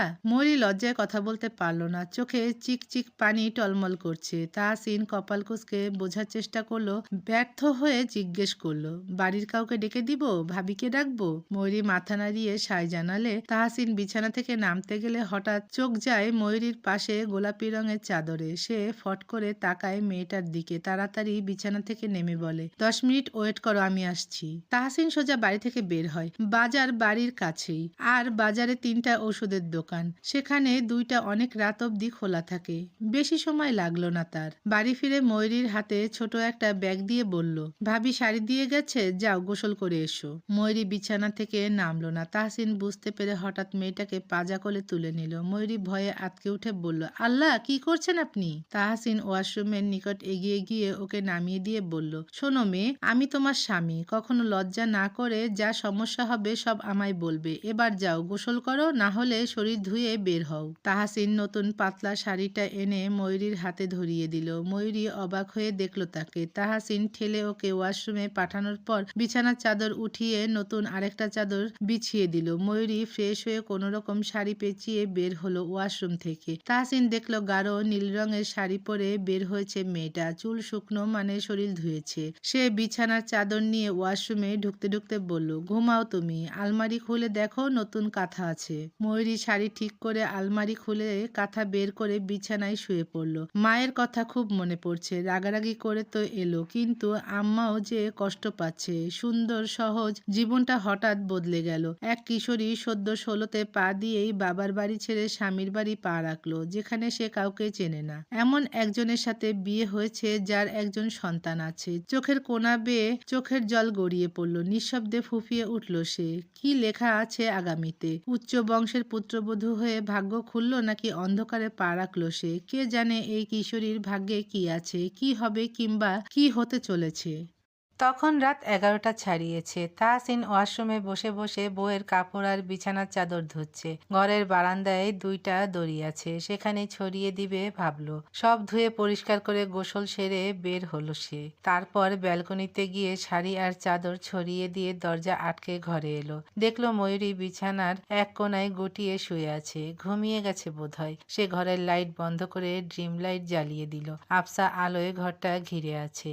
সে ধীর কদমে এগিয়ে গিয়ে বিছানায় অন্য পাশে শুয়ে পড়ল। চোখ লেগে আসছে এখন। আজ মেয়েটার সাথে এখনো কথা হয়নি। নিশ্চিত রেগে আছে খুব। সে হিমিকে মেসেজ করে জানতে পারলো পুতুল খানিকক্ষণ আগেই কান্নাকাটি করে ঘুমিয়েছে। দীর্ঘশ্বাস ফেলে আর চোখে ময়ূরীর দিকে তাকালো। মেয়েটার ভারী নিঃশ্বাসের শব্দ শোনা যাচ্ছে। রাত পেরিয়ে ভোর হলো। ফজরের সময় তাহসিনের ঘুম ভাঙলো। আজানের শব্দ কানে ভেসে আসছে। সওদাগর বাড়ির পেছনেই মসজিদ। সে ঘুমু ঘুমু চোখে বুকের কাছে তাকাতেই কিছুটা চমকে উঠল। ময়ূরী এলোমেলো হয়ে জাপটে জড়িয়ে ধরে বুকে মুখ লুকিয়ে ঘুমাচ্ছে। তাহসিন শুকনো ঢোক গিলে ওকে নিজের থেকে ছাড়িয়ে হাত মুখ ধুয়ে নামাজে বের হলো। দাদাও গেলেন সাথে। মসজিদ থেকে বের হওয়ার পর বাড়িতে আসতে আসতে বোরহান সওদাগর বললেন, আজই চলে যেতে চাচ্ছ? তাহসিন মাথা নাড়িয়ে বলল, পুতুল কান্নাকাটি করছে ভীষণ, যেতেই হবে। আর ময়ূরী? তাহসিন কিছুক্ষণ চুপ থেকে বলল, বউ সে আমার। আমি যেখানে যাব সেও তো সেখানেই যাবে। তাছাড়া পুতুলকে ও এখনো দেখেনি। বেশ, তাহলে আমার আর কোনো আপত্তি নেই। তাহসিন বাড়ি ফিরে নিজের ঘরে গিয়ে দেখলো ময়ূরী মন খারাপ করে বসে আছে বিছানায়। তাহসিনকে দেখে গায়ের কাপড় তাড়াতাড়ি ঠিক করে অন্যদিকে মুখ ঘোরালো। তাহসিন এগিয়ে এসে বলল, ফ্রেশ হয়ে নাও। কিছুক্ষণ আগে নূপুর এসে তাকে কাপড় দিয়ে গেছে, সেটা নিয়েই সে ওয়াশরুমে ঢুকলো। তাহসিন বিছানা গুছিয়ে পুরো ঘর ঝাড়ু দিয়ে পরিষ্কার করে দম নিল। পরিষ্কার পরিপাটি জিনিস তার বরাবরই পছন্দ। এলোমেলো হয়ে থাকলে মনে হয় দম বন্ধ হয়ে আসবে। ময়ূরী বের হলো গোসল সেরে। এখন শরীরটা হালকা লাগছে। তাহসিন সোফায় বসে ফোনে কিছু করছিল। ময়ূরীকে দেখে বলল, শরীর কেমন এখন? মেয়েটা লজ্জা পেল এই প্রশ্নে। তাহসিন ভ্রু কুঁচকে রেখেছে। ময়ূরী উত্তর দিচ্ছে না বলে ফের শুধায়, খারাপ লাগছে? ময়ূরী মাথা নাড়িয়ে না বুঝালো। ভেজা চুল তোয়ালে দিয়ে মুছে চুলগুলো পিঠে ছড়িয়ে দিয়ে চুপটি করে বিছানায় বসলো। এখন বেশ বেলা হয়েছে। দরজার ওপাশ থেকে আফিয়া আর নূপুর ডাকছে তাদের। তাহসিন দরজা খুলে দিতেই আফিয়া মুচকি হেসে ঘরে ঢুকতে ঢুকতে বলল, নতুন বউকে বুঝি ছাড়তে ইচ্ছে করে না? ঘরের দরজা কখন লাগিয়েছো? তাহসিন দরজার সাথে হেলান দিয়ে আর চোখে নববধূর লজ্জারাঙা বদনখানায় চোখ বুলিয়ে শুধোই, পারলে তো কলিজায় ঢুকিয়ে রাখি বড় ভাবি, একটা মাত্র বউ আমার। বাব্বা, আমার তো ভীষণ হিংসা হচ্ছে। বিয়ের 24 ঘন্টাও এখনো হয়নি দেবরজি, এরই মধ্যে বউ আঁচলে তোমায় বেঁধে ফেলেছে? কি জাদু করলো তোমায় শুনি? তাহসিন ঠোঁট বাঁকিয়ে আলতো হাসলো। আফিয়া ময়ূরীর গায়ে অন্য শাড়ি দেখে বলল, এমা, আমি না তোমায় নীল শাড়ি দিয়ে গেলাম, এটা এলো কোত্থেকে? ময়ূরী বলল, কাল রাতে গোসল করে ওটা পরেছিলাম, সকালে গোসল শেষে এটা পরছি।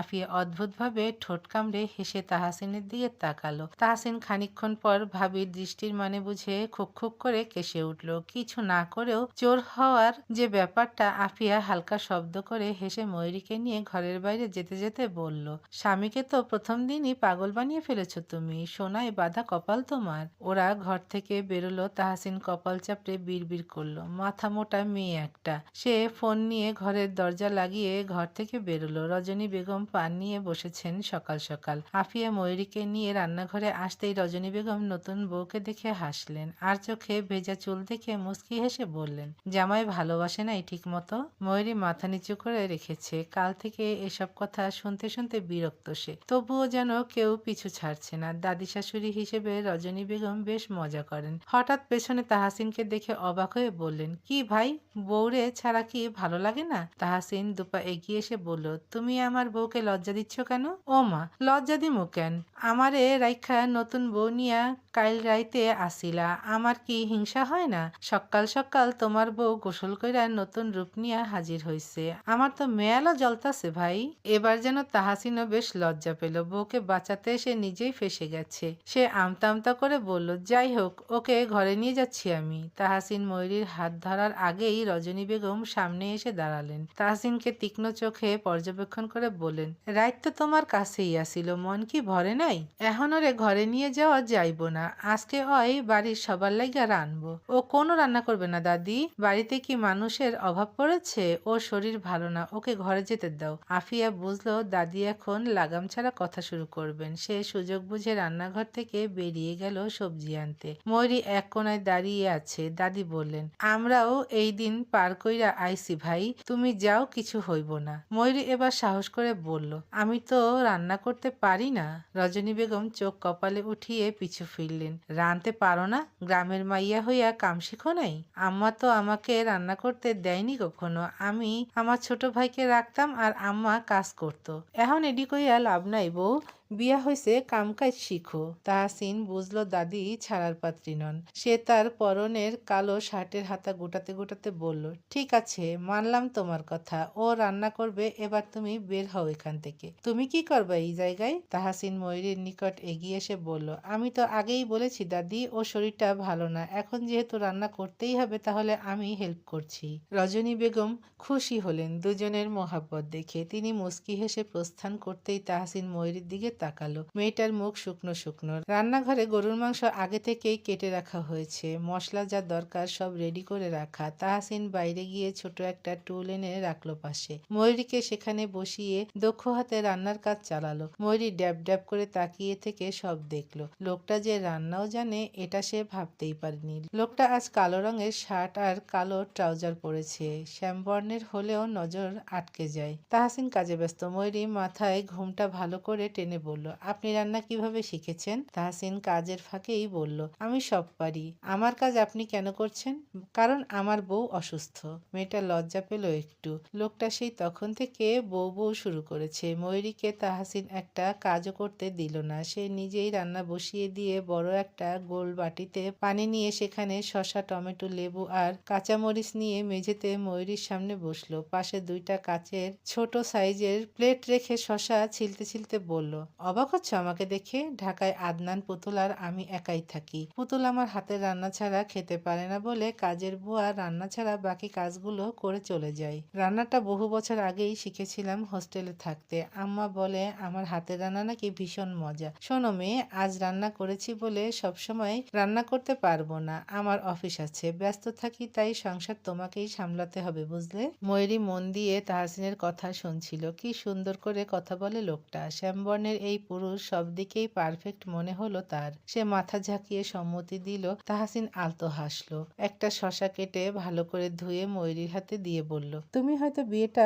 এখনো মানতে পারছো না, তাই তো? তোমাকে কখনোই কোনো কিছু নিয়ে চাপ দিব না আমি, তবে আমার মেয়েকে আগলে রাখতে হবে তোমায়, আর তার জন্যই বিয়েতে রাজি হয়েছিলাম। তোমার কাছে আমার কোনো আবদার কিংবা চাওয়া পাওয়া নেই। তুমি শুধু নিজের পড়াশোনা মন দিয়ে করবে আর পুতুলের দেখাশোনা করবে। পারবে না করতে? আপনি তার জন্য বিয়ে করেছেন? হ্যাঁ। কেন যেন মেয়েটার খারাপ লাগলো একটু। তাহসিন সব কাজ শেষ করে লম্বা শ্বাস টানলো। সকালে সবাই খেতে বসেছে একসাথে। রমজান সওদাগর বেশ কিছুক্ষণ ময়ূরীর দিকে তাকিয়ে রইলেন। তিনি আজ ভোর সকালে বাড়িতে ফিরেছেন। ফোনে জানতে পেরেছিলেন আব্বা তাহসিনকে বিয়ে করিয়ে নিয়ে এসেছেন কালকে। তার দৃষ্টি অদ্ভুত। ময়ূরী সবাইকে খাবার বেড়ে দিচ্ছে। উপস্থিত সবাই থাকলেও এখানে কনক নেই। সে এখনো দরজা খোলেনি বলে নূপুর গেল তাকে ডাকতে। বাড়ির মহিলারাও আজ সবার সাথেই খেতে বসেছেন। শান্তা বারবার নাক ফুঁসছে ময়ূরীকে দেখে। ময়ূরী তাহসিনের প্লেটে মাংস দেওয়ার পর রমজান সওদাগরের প্লেটে ভাত তুলে দেওয়ার সময় তিনি অগোচরে ময়ূরীর হাত স্পর্শ করলেন। মেয়েটা তাড়াতাড়ি হাত সরিয়ে নিতেই তিনি মুচকি হেসে বললেন, বউ তো মাশাআল্লাহ আব্বা, তাহসিনের সাথে বেশ মানিয়েছে, যেমন রূপে তেমন গুণেও। বোরহান সওদাগর বললেন, তাই তো বাড়ির বউ করে নিয়ে এসেছি। বক্করের যে আরো একটা মেয়ে আছে আছে সেটা তো আমি জানতাম না আব্বা। একই গ্রামের থেকেও কখনো দেখিনি। বোরহান সওদাগর উত্তর দিলেন না আর। একে একে সবার খাওয়া দাওয়ার পর অরুণিমা বেগম ময়ূরীকে খেতে দিয়ে পাশে বসলেন। নরম গলায় বললেন, তখন আমাদের সাথে খেলে না কেন? এত করে সবাই বলল। ময়ূরী বলল, আমার খেতে ইচ্ছে করছিল না। আচ্ছা আমি খাইয়ে দিব? ময়ূরীর চোখ ঝাপসা হয়ে এলো। মায়ের কথা ভীষণ মনে পড়ছে। এমন করে তো তার আম্মা বলতো। অরুণিমা বেগম নিঃশব্দে প্লেট নিজের কাছে এগিয়ে এনে হাত ধুয়ে ভাত মাখলেন। ময়ূরীর মনে হলো সে আরেকটা মা পেয়েছে। অরুণিমা বেগম ময়ূরীকে খাইয়ে দিয়ে তাহসিনের ঘরে পাঠালেন। তাহসিন ব্যাগ গোছাচ্ছিল। আজ বিকেলেই তারা রওনা হবে। কিছু জিনিস রেখে গেল, কারণ সপ্তাহখানিক পর সে আবার আসবে কাজে। কাজ তো এখনো শুরুই হয়নি। ময়ূরী গুটি গুটি পায়ে এগিয়ে এসে বিছানার এক কোণায় বসলো। তার নুপুরের শব্দে তাহসিন ভ্রু কুঁচকে কাজ থামিয়ে ময়ূরীর পায়ের দিকে তাকালো। হঠাৎ এগিয়ে এসে ওর সামনে হাঁটু গেড়ে বসে নুপুরে হাত দিতেই ময়ূরী চমকে উঠে বলল, ইস কি করছেন আপনি? পায়ে হাত দিচ্ছেন কেন? তাহসিন গম্ভীর হয়ে নুপুর খুলতে খুলতে বলল, বিয়ের আগে কি করেছো না করেছো সেটা নিয়ে আমার কোনো মাথা ব্যথা নেই। এসব নুপুর টুপুর এখন থেকে পড়া বন্ধ। শব্দ হয় এমন নুপুর মুসলিম মেয়েদের জন্য হারাম, তুমি জানো না? আব্বা দিয়েছিল, যত্ন করে রেখে দাও, তবে কখনো পায়ে জড়াবে না। আর যদি পড়তে ইচ্ছে হয় তাহলে আমার সামনে পড়ে থাকবে, ঘরের বাইরে এসব পরে বের হবে না। তাহসিন নুপুর জোড়া খুলে নিজের ব্যাগে ভরে রাখলো। তাহসিনকে ব্যাগ গোছাতে দেখে ময়ূরী জিজ্ঞেস করলো, আপনি কোথাও যাচ্ছেন? আমরা যাচ্ছি। তোমার মেয়ের সাথে দেখা করবে না তুমি? ময়ূরী ফট করে তাহসিনের দিকে তাকালো। তার মানে তারা আজ ঢাকা যাচ্ছে? আপনাকে একটা কথা বলবো? ময়ূরী শুকনো ঢোক গিলে শুষ্ক ঠোঁট ভিজিয়ে বলল, আপনার প্রথম স্ত্রী কোথায়? মারা গেছে। তাহসিনের এত সহজ উত্তর শুনে বুকটা আরো তীব্রভাবে কামড়ে ধরল। এই বিয়েটা কিছুতেই মানতে ইচ্ছে করছে না। যেখানে তার স্বামী এর আগেও অন্য এক নারীতে মত্ত ছিল, সেখানে সে কি করে সহ্য করবে এসব? তাও আবার আগের পক্ষের মেয়েকে নিজের মেয়ের মতো মানুষ করতে হবে। তার বয়সটাই কত? সে এক বাচ্চা হয়ে অন্য বাচ্চার দায়িত্বই বা কি করে নিবে? আব্বাই বা কি করে পারলো এক বাচ্চার বাবার সাথে তাকে বিয়ে দিতে? ময়ূরী কখনোই এত শান্ত স্বভাবের মেয়ে নয়। গতকাল থেকে একদম চুপ হয়ে গেছে। প্রয়োজন ছাড়া একটা কথাও বলছে না। সব বিষের মতো বিষাক্ত লাগছে তার কাছে। দক্ষিণ পাশের জানালা ভেদ করে বাতাস এসে বাড়ি খাচ্ছে ঘরের পর্দায়। চেয়ারম্যান বাড়ির দোতলার দক্ষিণ পাশের শেষের ঘরে এক অষ্টাদশী বসে আছে দেয়াল ঘেঁষে, চোখ মুখ ফুলে একাকার। ভালোবাসায় এত কষ্ট আর সহ্য হচ্ছে না। মনে হচ্ছে নিজের রুহুটা নিজের হাতে ছিঁড়ে ফেলতে। মিসবা তাহসিন সওদাগর শ্যামবর্ণের এক সাধারণ পুরুষ। ওই শ্যামবর্ণের পুরুষটার প্রতি সে ভীষণ দুর্বল। মন প্রাণ উজাড় করে সে ভালোবেসেছে তাকে। কিন্তু কিন্তু লোকটা যে তার হলো না। যার নামে ৩ কবুল পড়ার কথা ছিল, তার নামে অন্য এক নারী কবুল পড়েছে। গতকাল রাতে তারই বাড়িতে তাদের বাসর হয়েছে, হয়তো মিলনও হয়েছে। তার শখের পুরুষ অন্য এক নারীতে মত্ত হয়েছে। কনক হু হু করে কেঁদে উঠল। বুকের ভেতরটা যন্ত্রণায় ফেটে যাচ্ছে। কেন সে তার হলো না? সে বুক চাপড়ে বিড়বিড় করে বলল, খোদা তুমি কোন পাপের শাস্তি দিলা আমারে? এই বুকে ছুরি মারতে তোমার কষ্ট হয় নাই আল্লাহ? তোমার বান্দি এই দুঃখ কেমনে সইবে বলো? যারে মন প্রাণ দিয়ে চাইলাম তারে কেন আমার বানাইলা না? কেন আমার হইল না সে? এত কষ্ট কেন দিলাম আবুদ? এই কষ্ট কেমন করে সইব বলো? একতরফা ভালোবাসাগুলো বোধহয় এমনই। তবে কনক তো নিজের ভালোবাসাটুকু প্রকাশ করার সুযোগটুকুও পেল না। নিয়তি এতটাই নিষ্ঠুর। হ্যাঁ, কিছু মানুষের ভাগ্য এমনই হয়। এই যে বুকে তীব্র ব্যথা হচ্ছে, রুহ ছিঁড়ে ফেলতে ইচ্ছে করছে, এসব কিসের জন্য? ভালোবাসার জন্য? আজ যদি তাহসিনের প্রতি তার অনুভূতি না থাকতো তাহলে এত কষ্ট হতো না, বুকে ব্যথায় ছটফট করতো না। সে তো চেয়েছিল তার বউ হতে, তার মেয়ের মা হতে, কিন্তু কিছুই তো হলো না। রঙিন স্বপ্নগুলো হঠাৎ করেই অন্ধকারে তলিয়ে গেল। ভালোবাসাটুকু হৃদগহীনের এক কোণায় চাপা পড়ে গেল। এই অনুভূতির কথা আদৌ তাহসিন কখনো জানতে পারবে? কখনো কি জানতে পারবে তার প্রেমে এক অষ্টাদশী পাগল হয়েছিল, ভালোবেসেছিল তাকে? হয়তো হয়তো কখনোই জানবে না এক অষ্টাদশী আল্লাহর কাছে দুহাত তুলে চেয়েও পাইনি। এত দুঃখ খোদা না দিলেও পারত। বুকে যে বড্ড ব্যথা হয়। ভালোবেসেও না পাওয়ার হাহাকার ভীষণ ভয়ঙ্কর। কনক পালঙ্কে হেলান দিয়ে বসে রইল, চুপটি করে বসে রইল। আফিয়ার দরজায় শব্দ করতেই সে নিঃশব্দে দরজা খুলে দিয়ে বিছানার এক কোনায় গিয়ে বসলো। আফিয়া খাবার এনেছে তার জন্য। কনকের এমন নাজেহাল অবস্থা দেখে মেয়েটার খারাপ লাগলো। নিজেই ওয়াশরুম থেকে হাত ধুয়ে এসে ভাত মাখতে মাখতে বলল, কষ্ট হচ্ছে কনক? কনক চোখে পানি রেখেও মুচকি হেসে মাথা নাড়ালো। আফিয়া বলল, ভালোবাসা নিয়ে কখনো আফসোস করতে নেই। তোর ভাই যখন আমাকে বিয়ে করলো তখন আমার বয়স সবে 16। কিশোরী বয়সের প্রথম পুরুষ ছিলেন তিনি। বিয়ের পর মন প্রাণ দিয়ে স্বামীকেই ভালোবেসেছি। বিনিময়ে কি পেয়েছি বল? আল্লাহ আমায় রূপ দিল, গুণ দিল, সবকিছুই দিল, কিন্তু কোল আলো করে একটা সন্তান দিল না। সন্তান নেই বলে স্বামী আরেকটা বিয়ে করলেন। তার বাসর ঘর সাজিয়েছি নিজ হাতে। প্রত্যেক দিন সকালে তার বউকে ভেজা চুলে দেখেছি। স্বামীকে অন্য এক নারীর সাথে ভাগ করে নিয়েছি। আমার তো সংসার হয়েও হলো না। এই মেয়ে, তোর তো মিলন হয়নি, আমার তো মিলন হয়েছিল। মধুর মতো একটা সংসার হয়েছিল। দুজন দুজনকে ভালোবেসেছিলাম। আমার বুঝি দুঃখ হয় না, কষ্ট হয় না আমার?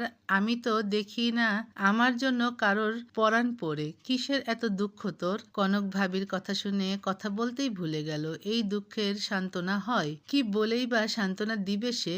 আফিয়া শাড়ির আঁচল দিয়ে চোখ মুছে কনকের মুখের সামনে খাবার ধরে বলল, হা কর। কনক বহু কষ্টে ভাত গিলে কাতর কণ্ঠে বলে, আমাদের জন্য ভালোবাসা পাপ কেন ভাবি? নাকি আমরা ভালোবাসা পাওয়ার যোগ্যই না? আফিয়া কোনো উত্তর দিতে পারল না। কনককে খাইয়ে চুপচাপ ঘর থেকে বেরিয়ে গেল। কনক বসে রইল একা একান্তে নিজের ঘরে। অভাগী অনেক রকম হয়, আর কিছু অভাগী আফিয়া কিংবা কনক নামকও হয়। গোধূলি লগ্ন ঘনিয়ে এসেছে।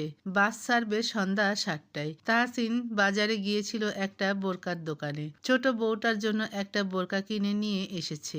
আদনান তাহসিনের ব্যাগ আর তার ব্যাগ গাড়িতে উঠিয়েছে। রুহুল তাদের বাস স্ট্যান্ডে ছেড়ে দিয়ে আসবে। তাহসিন ময়ূরীর হাত ধরে বাড়ি থেকে বের হলো। পিছু পিছু প্রায় বাড়ির সবাই আসছে। ওরা গাড়িতে ওঠার আগে রজনী বেগম ময়ূরীর মাথায় হাত রেখে বললেন, আমার পুতুলের মা নাই, ওর বাপ ওরে একা মানুষ করছে। তুমি ওরে একটু দেখা রাইখো বউ।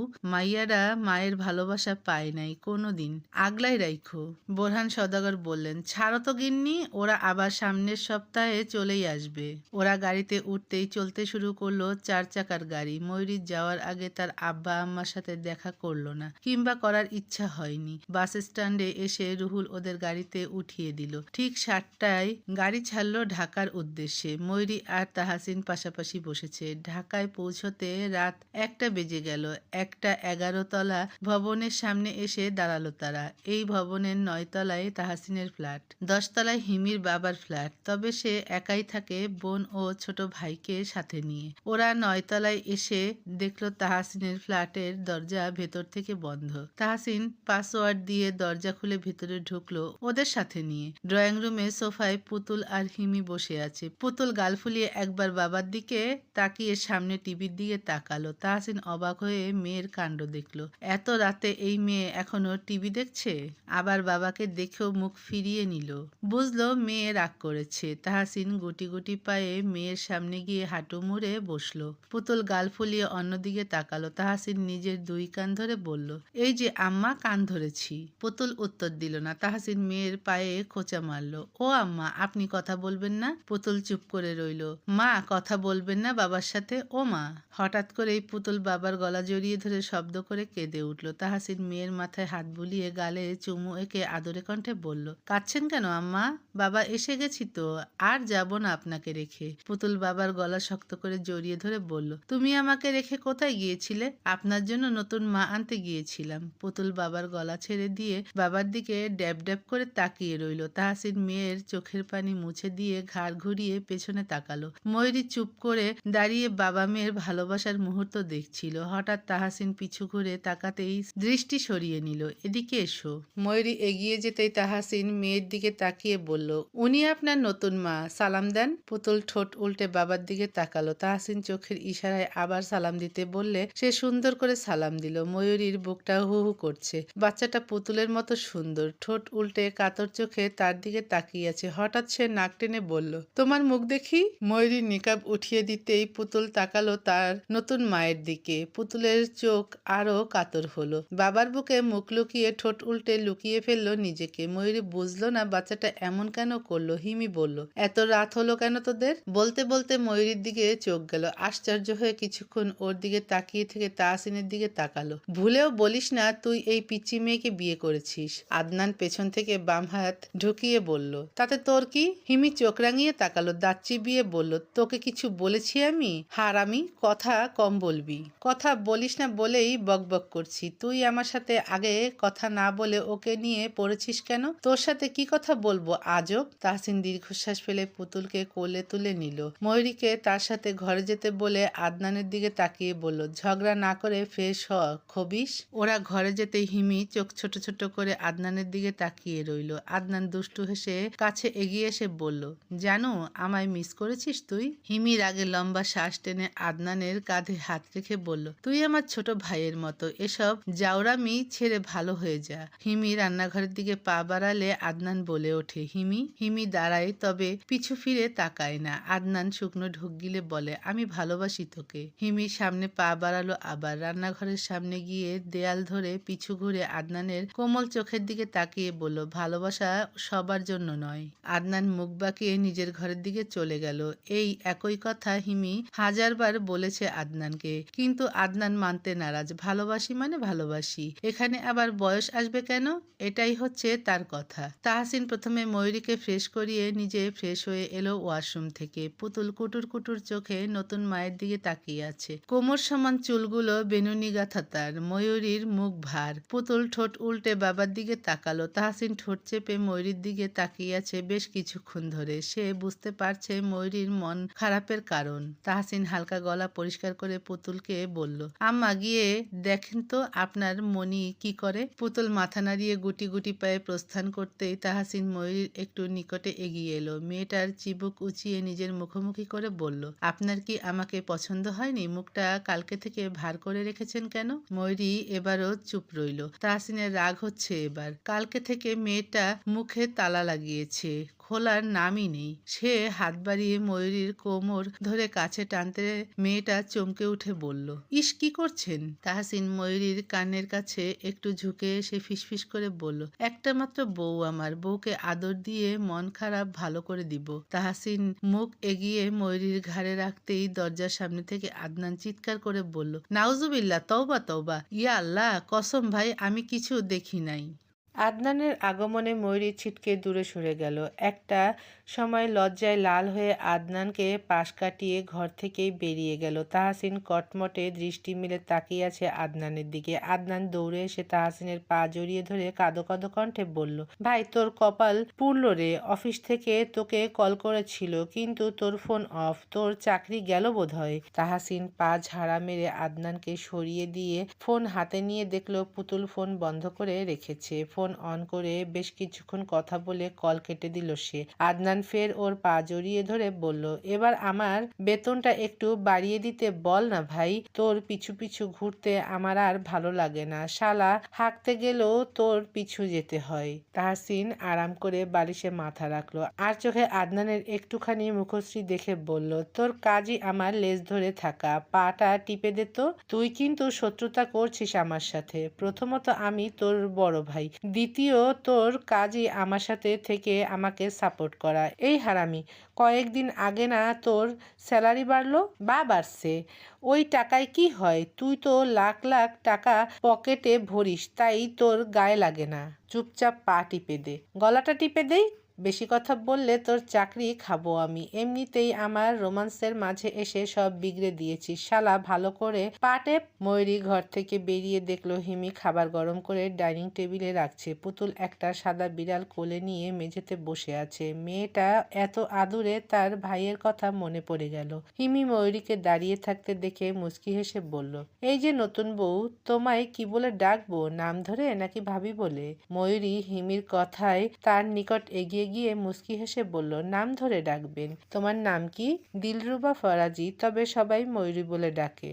বাহ, সুন্দর নাম, তাহলে আমিও ময়ূরী বলে ডাকবো। আপনার ইচ্ছা। হিমি মুচকি হাসলো। যাও দেখি তোমার জামাইকে ডেকে নিয়ে আসো, তোমাদের জন্য রান্না করে রেখেছিলাম আমি। ময়ূরী শাড়ির আঁচল আঙুলে মুড়িয়ে হাঁসফাঁস করছিল। হিমি সেটা বুঝতে পেরে জিজ্ঞেস করলো, কি হয়েছে? জবাবে ময়ূরী বলল, আপনি কে হন ওনার? ওর ফ্রেন্ড এবং সহকর্মী, আমরা একই অফিসে জব করি। আপনি চাকরি করেন? হ্যাঁ। বিয়ে করেননি? হিমি খিলখিল করে হেসে উঠল। বয়স তার 28 এখনো হয়নি, তবে বিয়ের বয়স পেরিয়ে এসেছে বহুদিন আগে। তাকে দেখলে বয়স বোঝা যায় না ঠিক, তবে বয়স জানার পর মানুষের রিয়াকশন কিছুটা হতভম্বই থাকে। সে মাথা নাড়িয়ে না বুঝালে ময়ূরী মাথা নাড়ে। পুতুল তার বিড়াল ছানাকে কোলে নিয়ে হিমির পায়ের কাছে এসে শরীর ঘেঁষে দাঁড়িয়েছে। হিমি তাকে কোলে উঠিয়ে ময়ূরীকে দেখিয়ে বলল, নতুন মায়ের সাথে কথা বলেছ? পুতুল হিমির কাঁধে মাথা রেখে ময়ূরীর দিকে তাকিয়ে বলল, নতুন মা অনেক ঝাল। ময়ূরী ভ্রু কুঁচকে ফেলল। হিমি আশ্চর্য হয়ে বলে, ঝাল মানে? নতুন মা আমার সাথে কথা বলে না। হিমি ময়ূরীর দিকে তাকালো। ময়ূরী পিটপিট করে বাচ্চাটার মায়াবী মুখ পানে তাকিয়ে আছে। কি মিষ্টি দেখতে মেয়েটা, কিছুটা তাহাসিনের মতো, তবে গায়ের রং টুকটুকে ফর্সা। মা বোধহয় ফর্সা ছিল। ময়ূরী পুতুলকে হাত বাড়িয়ে কোলে তুলে নিয়ে সোফায় গিয়ে বসলো। তার পাশে পুতুলকে বসিয়ে দিয়ে আদুরে গলায় বলল, তুমি জানো আমি তোমার কি হই? পুতুল মাথা নাড়িয়ে বলল, মা। ময়ূরী তাকিয়ে রইল বাচ্চাটার দিকে। কি সুন্দর করে মা বলে ডাকলো তাকে। আমাকে তুমি মা বলেই ডাকবে?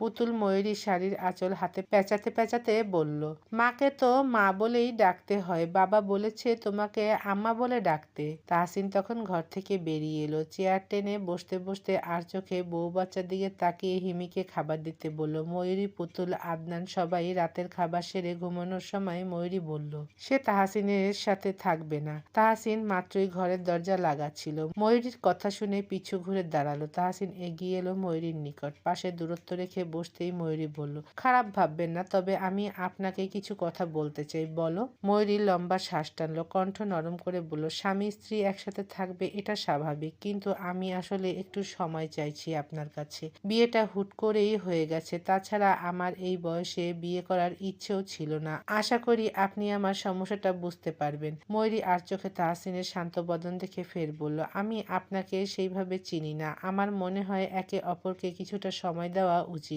একটা সম্পর্কে আন্ডারস্ট্যান্ডিং জিনিসটা ভীষণ দরকার।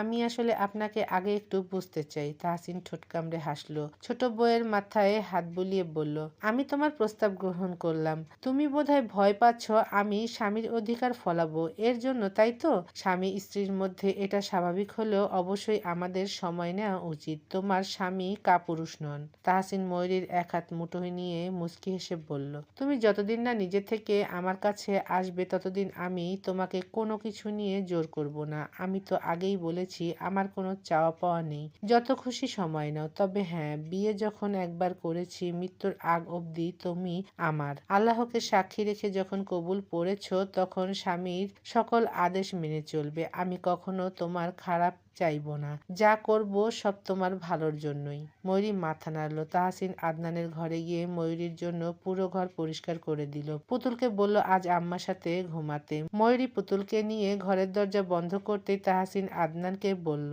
তুই তোর ফ্ল্যাটে থাকবি নাকি আমার ঘরে? আদনান ব্যাককেলের মতো তাহসিনের দিকে তাকিয়ে রইল। কি হচ্ছে এসব? সে নখ মুখে দিয়ে একবার তার ঘরের দিকে তাকিয়ে আবার তাহসিনের দিকে তাকালো। আশ্চর্য হয়ে বলল, ভাবি আমার ঘরে গেল কেন? ও আজ থেকে ওখানেই থাকবে। কিন্তু কেন? তাহসিন গম্ভীর হয়ে আদনানের কাঁধে হাত রাখলো। এটা তোর ভাবির পার্সোনাল ব্যাপার। আদনান বুঝলো। ময়ূরীর ব্যাপার নিয়ে আর মাথা ঘামালো না। সে তাহসিনের ঘরের দিকে যেতে যেতে বলল, আমার ওই ভুতুরে ফ্ল্যাটে ভূতের সাথে প্রেম করার জন্য যাব নাকি? তুই আয়, আজ তোর সাথে ঘুমাবো। ময়ূরী পুতুলকে নিয়ে শুয়েছে বিছানায়। পুতুলের একটা বাজে অভ্যাস আছে, সে ঘুমানোর সময় সব সময় মুখে কাপড় কামড়ে ধরে রাখে। আজও ময়ূরীর শাড়ির আঁচল দাঁতে চেপে শুয়ে পড়ল। ময়ূরী অবাক হয়ে দেখলো সেটা। সে আঁচল তার মুখ থেকে বের করে বলল, এটা কি করছো তুমি? পুতুল ময়ূরীর শরীর ঘেঁষে কাছে এগিয়ে এলো। ছোট ছোট দুই হাত দিয়ে তার শরীরখানা জাপটে ধরে ঘুমু ঘুমু কণ্ঠে বলল, চোখে ঘুম। ময়ূরী মেয়েটার মাথায় হাত বুলিয়ে দিল। কিছু সময় যেতেই পুতুলের ভারী নিঃশ্বাসের শব্দ ভেসে এলো। ময়ূরী উপরে ঝুলতে থাকা ফ্যানের দিকে তাকিয়ে রইল। এমন কিছু ঘটনা নিজের জীবন জীবনের সাথে ঘটবে সে কল্পনাও করেনি। নিয়তি আসলেই বড্ড অদ্ভুত। আল্লাহ যেটা চান সেটা হবেই। তবুও বুকের কোথাও একটা শান্তি কাজ করছে। তাহসিনকে তার ভালো লাগতো। লোকটা সুন্দর করে বুঝিয়ে কথা বলে। কেমন করে যেন তার মনের কথাগুলোও জেনে যায়। তার জায়গায় অন্য পুরুষ হলে বোধহয় আগে শারীরিক সম্পর্কে জড়াতো। তাহসিন তো তেমন কিছুই করেনি। উল্টো কবুল বলার পর থেকেই লোকটা তার যত্ন নিয়ে মরিয়া হয়ে উঠেছে। তবুও সে বিয়েটা মানতে পারছে না। দীর্ঘশ্বাস ফেলল সে। আল্লাহ যেটা ভাগ্যে লিখে রেখেছেন সেটাই কবুল। গতকাল বৃষ্টি হয়নি। উত্তপ্ত দুপুর বেলায় বক্কর ক্ষেত দেখে সবে বাড়ি ফিরেছেন। মধু আজ রান্না করেছে। বাড়িতে তার মামাতো ভাই এসেছে। ফিরোজা বেগম ব্যস্ত হয়ে ভাইয়ের ছেলের জন্য খাবারের ব্যবস্থা করছেন। বক্কর বাড়ি ফিরতে ফিরোজা বেগম হাতের কাজ রেখে বললেন, ওয়াহিদ এসেছে বাড়িতে। বক্কর আশ্চর্য হয়ে বললেন, তোমার ভাইয়ের ছেলে ওয়াহিদ? হ্যাঁ। তিনি ভীষণ অবাক হলেন এই সংবাদ শুনে। ফিরোজা বেগমের বাপের বাড়ি থেকে ওয়াহিদ আর তার মা ছাড়া কেউ কখনো এই বাড়িতে আসে না। তাছাড়া ওয়াহিদও আজ বহু বছর পর ফুফুর বাড়ি এসেছে। তিনি ঘরে ঢুকলেন। ওয়াহিদকে দেখেই নিজে থেকে আগে সালাম দিলেন। আসসালামু আলাইকুম আব্বাজান, ভালো আছো? ওয়ালাইকুম আসসালাম ফুপ্পা, আল্লাহ ভালো রেখেছেন। আপনার কি খবর? এই তো আছি। তিনি এগিয়ে গিয়ে পালঙ্কে বসলেন। বক্কর ভালো করে ওয়াহিদের দিকে তাকালেন। ছেলেটা উজ্জ্বল শ্যামলা, বেশ লম্বা চওড়া, সুন্দর দেখতে। বয়স 29, পেশায় পুলিশ, এসআই পদে আছে। তোমার বাবা মা কেমন আছে? ভালো আছে ফুপ্পা, আম্মা একটু অসুস্থ, তবে আল্লাহ ভরসা ঠিক হয়ে যাবে। বেশ ভালো। হঠাৎ আজ ফুফুর কথা মনে পড়ল যে? ফুফুর সাথে অনেকদিন দেখা হয় না, তাই ভাবলাম আজ গিয়ে একটু দেখা করে আসি। মধু ঠান্ডা শরবত নিয়ে এলো। সেটা ওয়াহিদের সামনে দিয়ে বক্কর বললেন, ওয়াহিদ কি মাত্র আসছো? ওয়াহিদ মাথা নাড়ালো। বক্কর উঠে বসলেন। বাইরে গিয়ে স্ত্রীর সাথে টুকটাক কথা বলে বাজারের উদ্দেশ্যে বের হলেন। ফিরোজা বেগম রান্নাঘরে ঢুকেছেন। বাড়িতেই দেশি মুরগি ছিল। পাশের বাড়ির এক ছেলেকে দিয়ে জবাই করিয়েছেন। ওয়াহিদকে শরবতের গ্লাস এগিয়ে দেওয়ার পর মধু ঘর থেকে বের হতে চাইলে ওয়াহিদ পিছু ডাকে তাকে। মধু পিছু ঘুরে দাঁড়ালে ওয়াহিদ পাশে এসে বসতে বলে। মধু চুপচাপ পাশে গিয়ে বসে। কি খবর তোমার? মধু মুচকি হেসে বলে, ভালো আছি। ময়ূরীর খবর কি? তাকে তো বাড়িতে দেখছি না। ময়ূরীর বিয়ে হয়েছে ভাইয়া। ওয়াহিদ হতবাক এহেন কথায়। সে আশ্চর্য কণ্ঠে বলল, বিয়ে হয়েছে মানে? চেয়ারম্যান বাড়ি থেকে প্রস্তাব এসেছিল। চেয়ারম্যান সাহেবের প্রস্তাব আব্বা ফেরায়নি। এটা কোনো কথা হলো? ময়ূরীর বয়সই বা কত? ওনা পড়াশোনা করছে। চেয়ারম্যান সাহেব বলেছেন ওকে পড়াবেন। কার সাথে বিয়ে হয়েছে? ওনার মেজনাতি তাহসিন ভাইয়ের সাথে। ওয়াহিদ আর প্রশ্ন করল না। মধু ঘর থেকে বেরিয়ে যাওয়ার পর ফিরোজা বেগম বললেন, উঠোন নোংরা হয়েছে, পরিষ্কার করে খাবারের আয়োজন করতে। ঢাকার বিকেল মানেই এক অদ্ভুত বিশৃঙ্খলার সৌন্দর্য। সূর্যটা পশ্চিম আকাশে ঢলে পড়েছে। আলোটা একটু সোনালি, একটু ধুলোমাখা। রাস্তায় হর্নের চিৎকার, রিকশার টুংটাং শব্দ, হকারের ডাক, সব মিলে এক অবস্থার মধ্যেও যেন এক জীবন্ত ছন্দ। গরমের ভেতরেও বাতাসে মিলে থাকে ভাজা চপ, পেঁয়াজুর গন্ধ। স্কুল ছুটির পর বাচ্চারা ব্যাগ হাতে ছুটে যাচ্ছে। অফিস শেষে ক্লান্ত মানুষ ভিড় করছে বাস স্ট্যান্ডে। কেউ হাতে চা, কেউ ফোনে কথা বলছে, আবার কেউ বা নিঃশব্দে তাকিয়ে আছে যানজটে আটকে থাকা গাড়ির সারির দিকে। পথের ধারে ছেলেরা বাদাম বিক্রি করছে। অন্যদিকে মসজিদ থেকে ভেসে আসছে আজানের ধ্বনি। ঢাকার বিকেল মানে অস্থির, ধুলোমাখা, তবু আশ্চর্যভাবে জীবন্ত, যেন শহরটা একটু হাঁপিয়ে নিয়েও আবার নতুন করে নিঃশ্বাস নিচ্ছে আগামী দিনের ভোরের জন্য। তাহসিন মেয়েকে কোলে নিয়ে ময়ূরীকে পাশে নিয়ে হাঁটছে। পেছনে হিমি আর আদনান ঝগড়া করছে একতালে। ময়ূরী একবার পিছে ফিরে তাকালো। আদনান জোর করে হিমির এক হাত শক্ত করে ধরে রেখেছে। হিমি ছাড়াতে পারছে না বলে দাঁত চিবিয়ে বলল, হারামি, হাত ছাড়, না হলে তোর খবর আছে। এই রাস্তার মধ্যে তোর ইজ্জত সাবান ছাড়া ধুয়ে ফেলবো। ডার্লিং, এত পাষাণ কেন তুমি? এত ভালোবাসি তবুও কেন কাছে আসো না? হিমি বিরক্ত হয়ে তাহসিনকে ডেকে বলল, তাহসিন, ওকে দূরে যেতে বল। আমার কিন্তু মাথা গরম হচ্ছে। তেল ছাড়া ওর ডিম ভাজবো আমি, বলে দিলাম। আদনান এবার সত্যি সত্যি ওর হাত ছেড়ে দিয়ে দূরত্ব রেখে দাঁড়ালো। তাহসিন পিছু ঘুরে দাঁড়িয়ে একবার আদনানের দিকে তাকিয়ে হিমিকে বলল, তোরা কি এখনো ছোট বাচ্চা? এই ভরা রাস্তার মধ্যে ঝগড়া করছিস কেন? আদনান মুখ কালো করে বলল, মানলাম আমার বয়সটা তোদের থেকে একটু কম, তাই বলে আমি তো নাদান শিশু নই। এই জাউরা আমার প্রেমের প্রস্তাব গ্রহণ করেনি বলে বিয়ের প্রস্তাব দিলাম, তাও শালি রাজি হয় না। এখন তুই বল, আমার বিয়ের বয়স পার হয়ে যাচ্ছে না? বাচ্চা কাচ্চারও তো একটা ব্যাপার আছে নাকি? হিমি ঠাস করে আদনানের পিঠে পিঠে একটা ঘুষি মেরে দাঁত কটমট করে বলল, দুনিয়ায় মেয়ের অভাব পড়েছে? তোর কত বড় সাহস, তুই আমার পেছনে পড়েছিস? জেলের ভাত খাওয়াবো তোকে এখন। আদনান রাগ করে আর হিমির সাথে কথাই বলল না। সে তাহসিনের কোল থেকে পুতুলকে নামিয়ে সামনে হাঁটা ধরল। তারা বের হয়েছে কিছু কেনাকাটা করতে। সামনে শুক্রবারে তারা বগুড়া যাচ্ছে। এবার হয়তো লম্বা একটা সময় সেখানে থাকা হবে। ময়ূরীকে এখনো তেমন কিছু দেয়া হয়নি। বোরহান সওদাগর চেয়েছিলেন দিতে, তবে তাহসিন মানা করেছে। তার বউকে সে নিজেই টাকা দিয়ে সব কিনে দিবে বলে বোরহান সওদাগর আর মানা করেননি। তাহসিন ময়ূরীর প্রয়োজনীয় সবকিছুই কিনে দিল, সাথে মেয়ের জন্য কিছু নিল। এবার পুতুলকে সে সাথে নিয়ে যাবে। হিমি যেহেতু তার সঙ্গে যাবে, সেই ক্ষেত্রে পুতুলকে নিয়েই যেতে হবে। তারা বাসায় ফিরল রাতে। বাইরে থেকে রাতের খাবার নিয়ে এলো। হিমি নিজের ফ্ল্যাটে চলে গেল।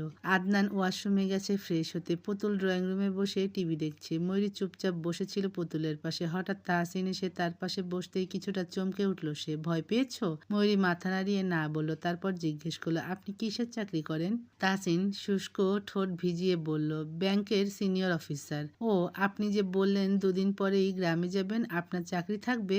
এসব নিয়ে তোমায় ভাবতে হবে না। তোমাকে তোমার স্বামী ভালো রাখলেই তো হলো। এবার যাও, ফ্রেশ হয়ে খেতে আসো।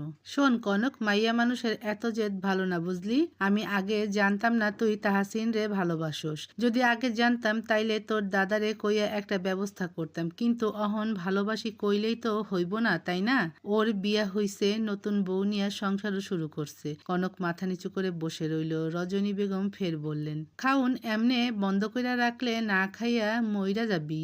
অহন হাজার চাইলেও কিছু করার নাই। এডি যদি তাহসিনের বইয়ের কানে যায় তাইলে অয় খারাপ মনে করব।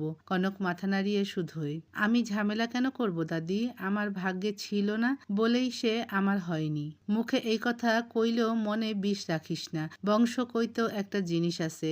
আমার থিকা ভালো আর এডি কেরা জানে। কনক দাদির ঘর থেকে বেরিয়ে এলো। আজ তাহসিনরা আসছে। এতক্ষণে বোধহয় রওনাও হয়েছে তারা। বাড়ির মানুষ সব ব্যস্ত। চেয়ারম্যান বাড়ির বিশাল ড্রয়িং রুমে মাহাতাব তার লোকজনদের সাথে তার কাজ নিয়ে কথা বলছে। কোথাও একটা সমাবেশ আছে বোধহয়। পাশেই রুহুল গম্ভীর মুখে দাঁড়িয়ে আছে বড় ভাইয়ের পাশে। দুপুরের একটু পর দিয়ে রুহুল তাহসিনদের নিয়ে এলো বাড়িতে। বাড়িতে যখন প্রবেশ করলো তারা, তখন পুতুল আদনানের গলা শক্ত করে জড়িয়ে ধরলো। আদনান মেয়েটার ভয় বুঝতে পেরে ফিসফিস করে বলল, পুতুল কি হয়েছে? পুতুল উত্তর দিল না। বাড়ির মহিলারা ব্যস্ত হলেন ওদের দেখে। অরুণিমা বেগম নাতনিকে দেখে ভীষণ খুশি হলেন। অনেকগুলো মাস পর আজ পুতুল এসেছে বাড়িতে। তিনি পুতুলকে কোলে নিয়ে মুখশ্রী জুড়ে ছোট ছোট চুমু এঁকে বললেন, কতদিন পর দেখলাম, পরাণটা কেমন করে আল্লাহ ছাড়া কেউ জানে না। পুতুল ভীতু চোখে বাড়ির আশেপাশে চোখ বুলিয়ে ছলছল চোখে বাবার দিকে তাকালো। তাহসিন মেয়ের দৃষ্টি অনুসরণ করে চারপাশে চোখ বুলাচ্ছিল।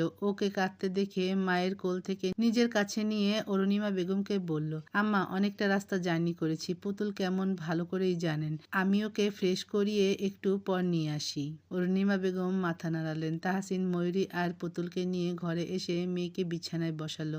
নিজে হাঁটু ভেঙে বিছানার নিচে বসে মেয়ের দিকে তাকালো। আম্মা, আপনি ভয় পাচ্ছেন কেন? দাদির কাছে গিয়ে ভয় পেয়েছেন? পুতুল নিচু স্বরে বলল, আমি এখানে থাকবো না বাবা। কেন আম্মা? এখানে সবাই আছে। সবাই আপনাকে কত ভালোবাসে। পুতুল ঘন ঘন মাথা নাড়িয়ে কেঁদে উঠল। সবাই ভালোবাসে না, ভালোবাসে না। ময়ূরী প্রথম দিন থেকেই ভীষণ অবাক হচ্ছে পুতুলের ব্যবহার দেখে। মেয়েটা সহজে সবার সাথে মিশতে পারে না, এমনকি ময়ূরীর সাথেও ভালো করে কথা বলে না। এটা তো ওর দাদা বাড়ি, তাহলে এখানে সমস্যা কোথায়? সে না হয় নতুন, তাই হয়তো মিশতে পারছে না, কিন্তু এখানে। তাহসিন উঠে দাঁড়ালো। গায়ে জড়ানো কালো শার্টের হাতা গুটিয়ে মেয়েকে কোলে নিয়ে ওয়াশরুমে ঢুকলো। হাত মুখ ধুইয়ে দিয়ে ময়ূরীর পাশে বসিয়ে গম্ভীর হয়ে বলল, এভাবে কান্নাকাটি করা বন্ধ করেন। পুতুল রাগ দেখিয়ে ময়ূরীর কোমর জড়িয়ে ধরে পেটে মুখ গুজে দিল। ময়ূরী আশ্চর্য হয়ে তাহসিনের দিকে তাকালো। কিছুটা হতবাক হয়ে বলল, আমি কিছু বুঝতে পারছি না। পুতুল এখানে থাকতে চায় না কেন? জানি না। তাহসিন জামা কাপড় নিয়ে ওয়াশরুমে ঢুকলো। ময়ূরী পুতুলের মাথায় হাত রাখলো। কাঁদছো কেন পুতুল? আমি না তোমার মা হই? মাকে বলবে না কি হয়েছে? পুতুল এবারও উত্তর দিল না। ময়ূরীও আর আগ বাড়িয়ে কিছু জিজ্ঞেস করলো না। খানিকক্ষণ পর ঘরে এলো আফিয়া এবং নূপুর। পুতুলকে দেখে আফিয়ার খুশি আর দেখে কি। পুতুল না চাইলেও জোর করে কোলে নিয়ে শক্ত করে জড়িয়ে ধরল। কতদিন পর পুতুল সোনা এসেছে বাড়িতে। চাচির কথা কি মনে পড়ে না? পুতুল ঠোঁট উল্টে বলল, তোমরা আমাকে নিয়ে এত টানাটানি করো কেন? আমার ব্যথা লাগে। আফিয়া সহ ময়ূরী নিজেও শব্দ করে হেসে উঠল। আফিয়া আফিয়া পুতুলকে নিজের কোলের উপর বসিয়ে আদর করে বলল, তুমি মানুষটাই পুতুলের মতো, তাই তোমাকে নিয়ে সবাই টানাটানি করে। আমি কি সুন্দর চাচিমা? খুব খুব সুন্দর, একদম পুতুলের মতো। আফিয়ার মুখের দিকে অবাক হয়ে তাকিয়ে পুতুল ঠোঁট ফুলিয়ে বলল, আমি তো পুতুলই, তাহলে পুতুলের মতো সুন্দর কেমন করে হই? ওরে মানে তুমিই পুতুল, কিন্তু তোমার নামের মতোই পুতুলের মতো সুন্দর। পুতুল ভ্রুকুসকে বলল, এই যে তুমি বললে আমি সুন্দর, তাইলে এখন কি আমি রাজকন্যা? অবশ্যই রাজকন্যা, কিন্তু রাজকন্যারা তো কাঁদে না। পুতুল সঙ্গে সঙ্গে মুখ গম্ভীর করে বলল, আমি কাঁদি না, আমি শুধু একটু পানি ফেলি, চোখের ব্যায়াম করি। কার থেকে শিখেছো এটা? বাবার থেকে। আফিয়া আদরে বাচ্চাটাকে বুকে আগলে নিল। তার একটা বাচ্চা নেই, এতদিনে হয়তো পুতুলের মতোই একটা রাজকন্যা থাকতো তার। সে পুতুলের গালে আলতো হাত স্পর্শ করে বলল, আহারে আমার একটা সন্তান নেই, আমার একটা সন্তান থাকলে বোধহয় পুতুলের মতোই হতো। তখন তাহাসিন গোসল সেরে বের হলো ওয়াশরুম থেকে। আফিয়া জিজ্ঞেস করলো, এখন খাবারের ব্যবস্থা করবে নাকি? তাদের খাবার ঘরে দিয়ে যেতে বলবে সে? আফিয়া ঘর থেকে যাওয়ার পর নূপুর পুতুলকে নিয়ে বাইরে যেতে চাইলে পুতুল গেল না। তাহসিন বলল, একটু সময় যাক, তাহলে এমনি নর্মাল হয়ে যাবে। নূপুর মাথা নেড়ে ঘর থেকে বেরিয়ে গেল। সবাই ঘর থেকে বেরিয়ে গেলে তাহসিন ময়ূরীর দিকে তাকায়। দৃষ্টি অদ্ভুত, ট্রাউজারের পকেটে হাত গুজে ঠোঁট কামড়ে চোখ ছোট ছোট করে তাক করা। ময়ূরী বারবার আর চোখে তাহসিনের অদ্ভুত দৃষ্টির দিকে তাকাচ্ছে। শেষে লজ্জায় চুপ থাকতে না পেরে বলল, আপনি এমন করে আমার দিকে তাকিয়ে আছেন কেন? তাহসিন ঠোঁট চেপে হাসলো বইয়ের কথা শুনে। তোমার দিকে তাকিয়ে থাকলে মনে হয় পাপ করছি, তাহলে তাকাবেন না? শোনো মেয়ে, পাপেরও এক ধরনের শান্তি আছে বুঝলে, যেটার নাম তুমিময় হালাল পাপ। তাহসিনের কণ্ঠে এমন ভারী শান্তস্বর, কথার ভেতরে যেন জ্বলছে একরাশ অনুচ্চারিত ভালোবাসা। ময়ূরী চুপ করে তাকিয়ে রইল ওর দিকে। চোখে মুখে মৃদু বিস্ময়, ঠোঁটের কোণে অজানা লজ্জা। ওর গাল লাল হয়ে উঠল। বিছানার চাদরের কোণা মুঠো করে টানলো ধীরে, যেন কিছু বলতে চেয়ে থেমে গেল। তাহসিন এক পা সামনে এগিয়ে এলো। কপালে লেপ্টে থাকা চুলগুলো আলতো করে ছুঁয়ে দিয়ে কানের কাছে গুজে দিল। মেয়েটা লজ্জাবতীর মতো সিটিয়ে নিল নিজেকে। লাজে গাল দুটো রক্তিম হয়ে এলো। তাহসিন না চাইতেও মুচকি হাসলো। শোনো, তাড়াতাড়ি বড় হও বুঝলে, কিশোরী বধূ বড় হলে প্রেম করব। ময়ূরী তাড়াহুড়ো করে উঠে বসলো। তাহসিনের হাত গাল থেকে সরিয়ে দিয়ে লাজুক কণ্ঠে বলল, ইস কিসব কথা। পুতুল ভ্রুকুসকে দুজনের কাহিনী দেখছে। গায়ের জামা মুখের ভেতর নিয়ে কামড়ে ধরে সামনে তাকিয়ে আছে। তাহসিন মুচকি হেসে ময়ূরীর পাশে গিয়ে দাঁড়ালো। দৃষ্টিটা এমনই যেন অন্ধকার রাতেও ওর চোখে আগুন জ্বলছে। কিছুক্ষণ ময়ূরীর দিকে তাকিয়ে থেকে গম্ভীর গলায় বলল, তুমি জানো, তোমাকে লজ্জা পেতে দেখলে আমার খুব শান্তি লাগে। ময়ূরী অবাক হয়ে তাকালো। কেন? তুমি লজ্জা পেলে গাল লাল হয়ে যায়, চোখ নিচু হয়ে যায়, ঠোঁট কাঁপে, তখন মনে হয় তোমার এই মুখটাকেই আল্লাহ শুধু লজ্জার রঙে এঁকে বানিয়েছে। মনে হয় পৃথিবীর সব লালচে রং আমার কিশোরী বধূর লাজে রাঙা গাল দুটোই আশ্রয় নিয়েছে। তাহসিন ঠোঁটের কোণে এক চিলতে হাসি টেনে কাছে এসে কানের কাছে ফিসফিস করে বলল, ভয় পেও না কিশোরী বধূ, আমি শুধু লজ্জা দেব, ছুব না। এই কথাটা শুনে ময়ূরী তাড়াতাড়ি পিছিয়ে গেল। আপনি থাকেন নিজের মতো, আমি যাই। তাহসিন হাত বাড়িয়ে ওর চুলের কোণ ধরে বলল, দাঁড়াও, এত তাড়াহুড়ো কিসের? এখনো তো ঠিক মতো তাকানোই হলো না। ময়ূরী ঠোঁট কামড়ে বলল, আপনার কোনো কাজ নেই বুঝি? আছে, আপাতত তোমাকে লজ্জা দেয়াই আমার কাজ। লজ্জা আর ধরে রাখে কে? ময়ূরী হতভম্ব হয়ে ছুটে গেল ওয়াশরুমের দিকে। তাহসিন শব্দ করে হেসে উঠল, গলা উঁচিয়ে বলল, লজ্জা পেও না মেয়ে, ছুঁয়ে দেবার আগে এত লজ্জা পেতে নেই।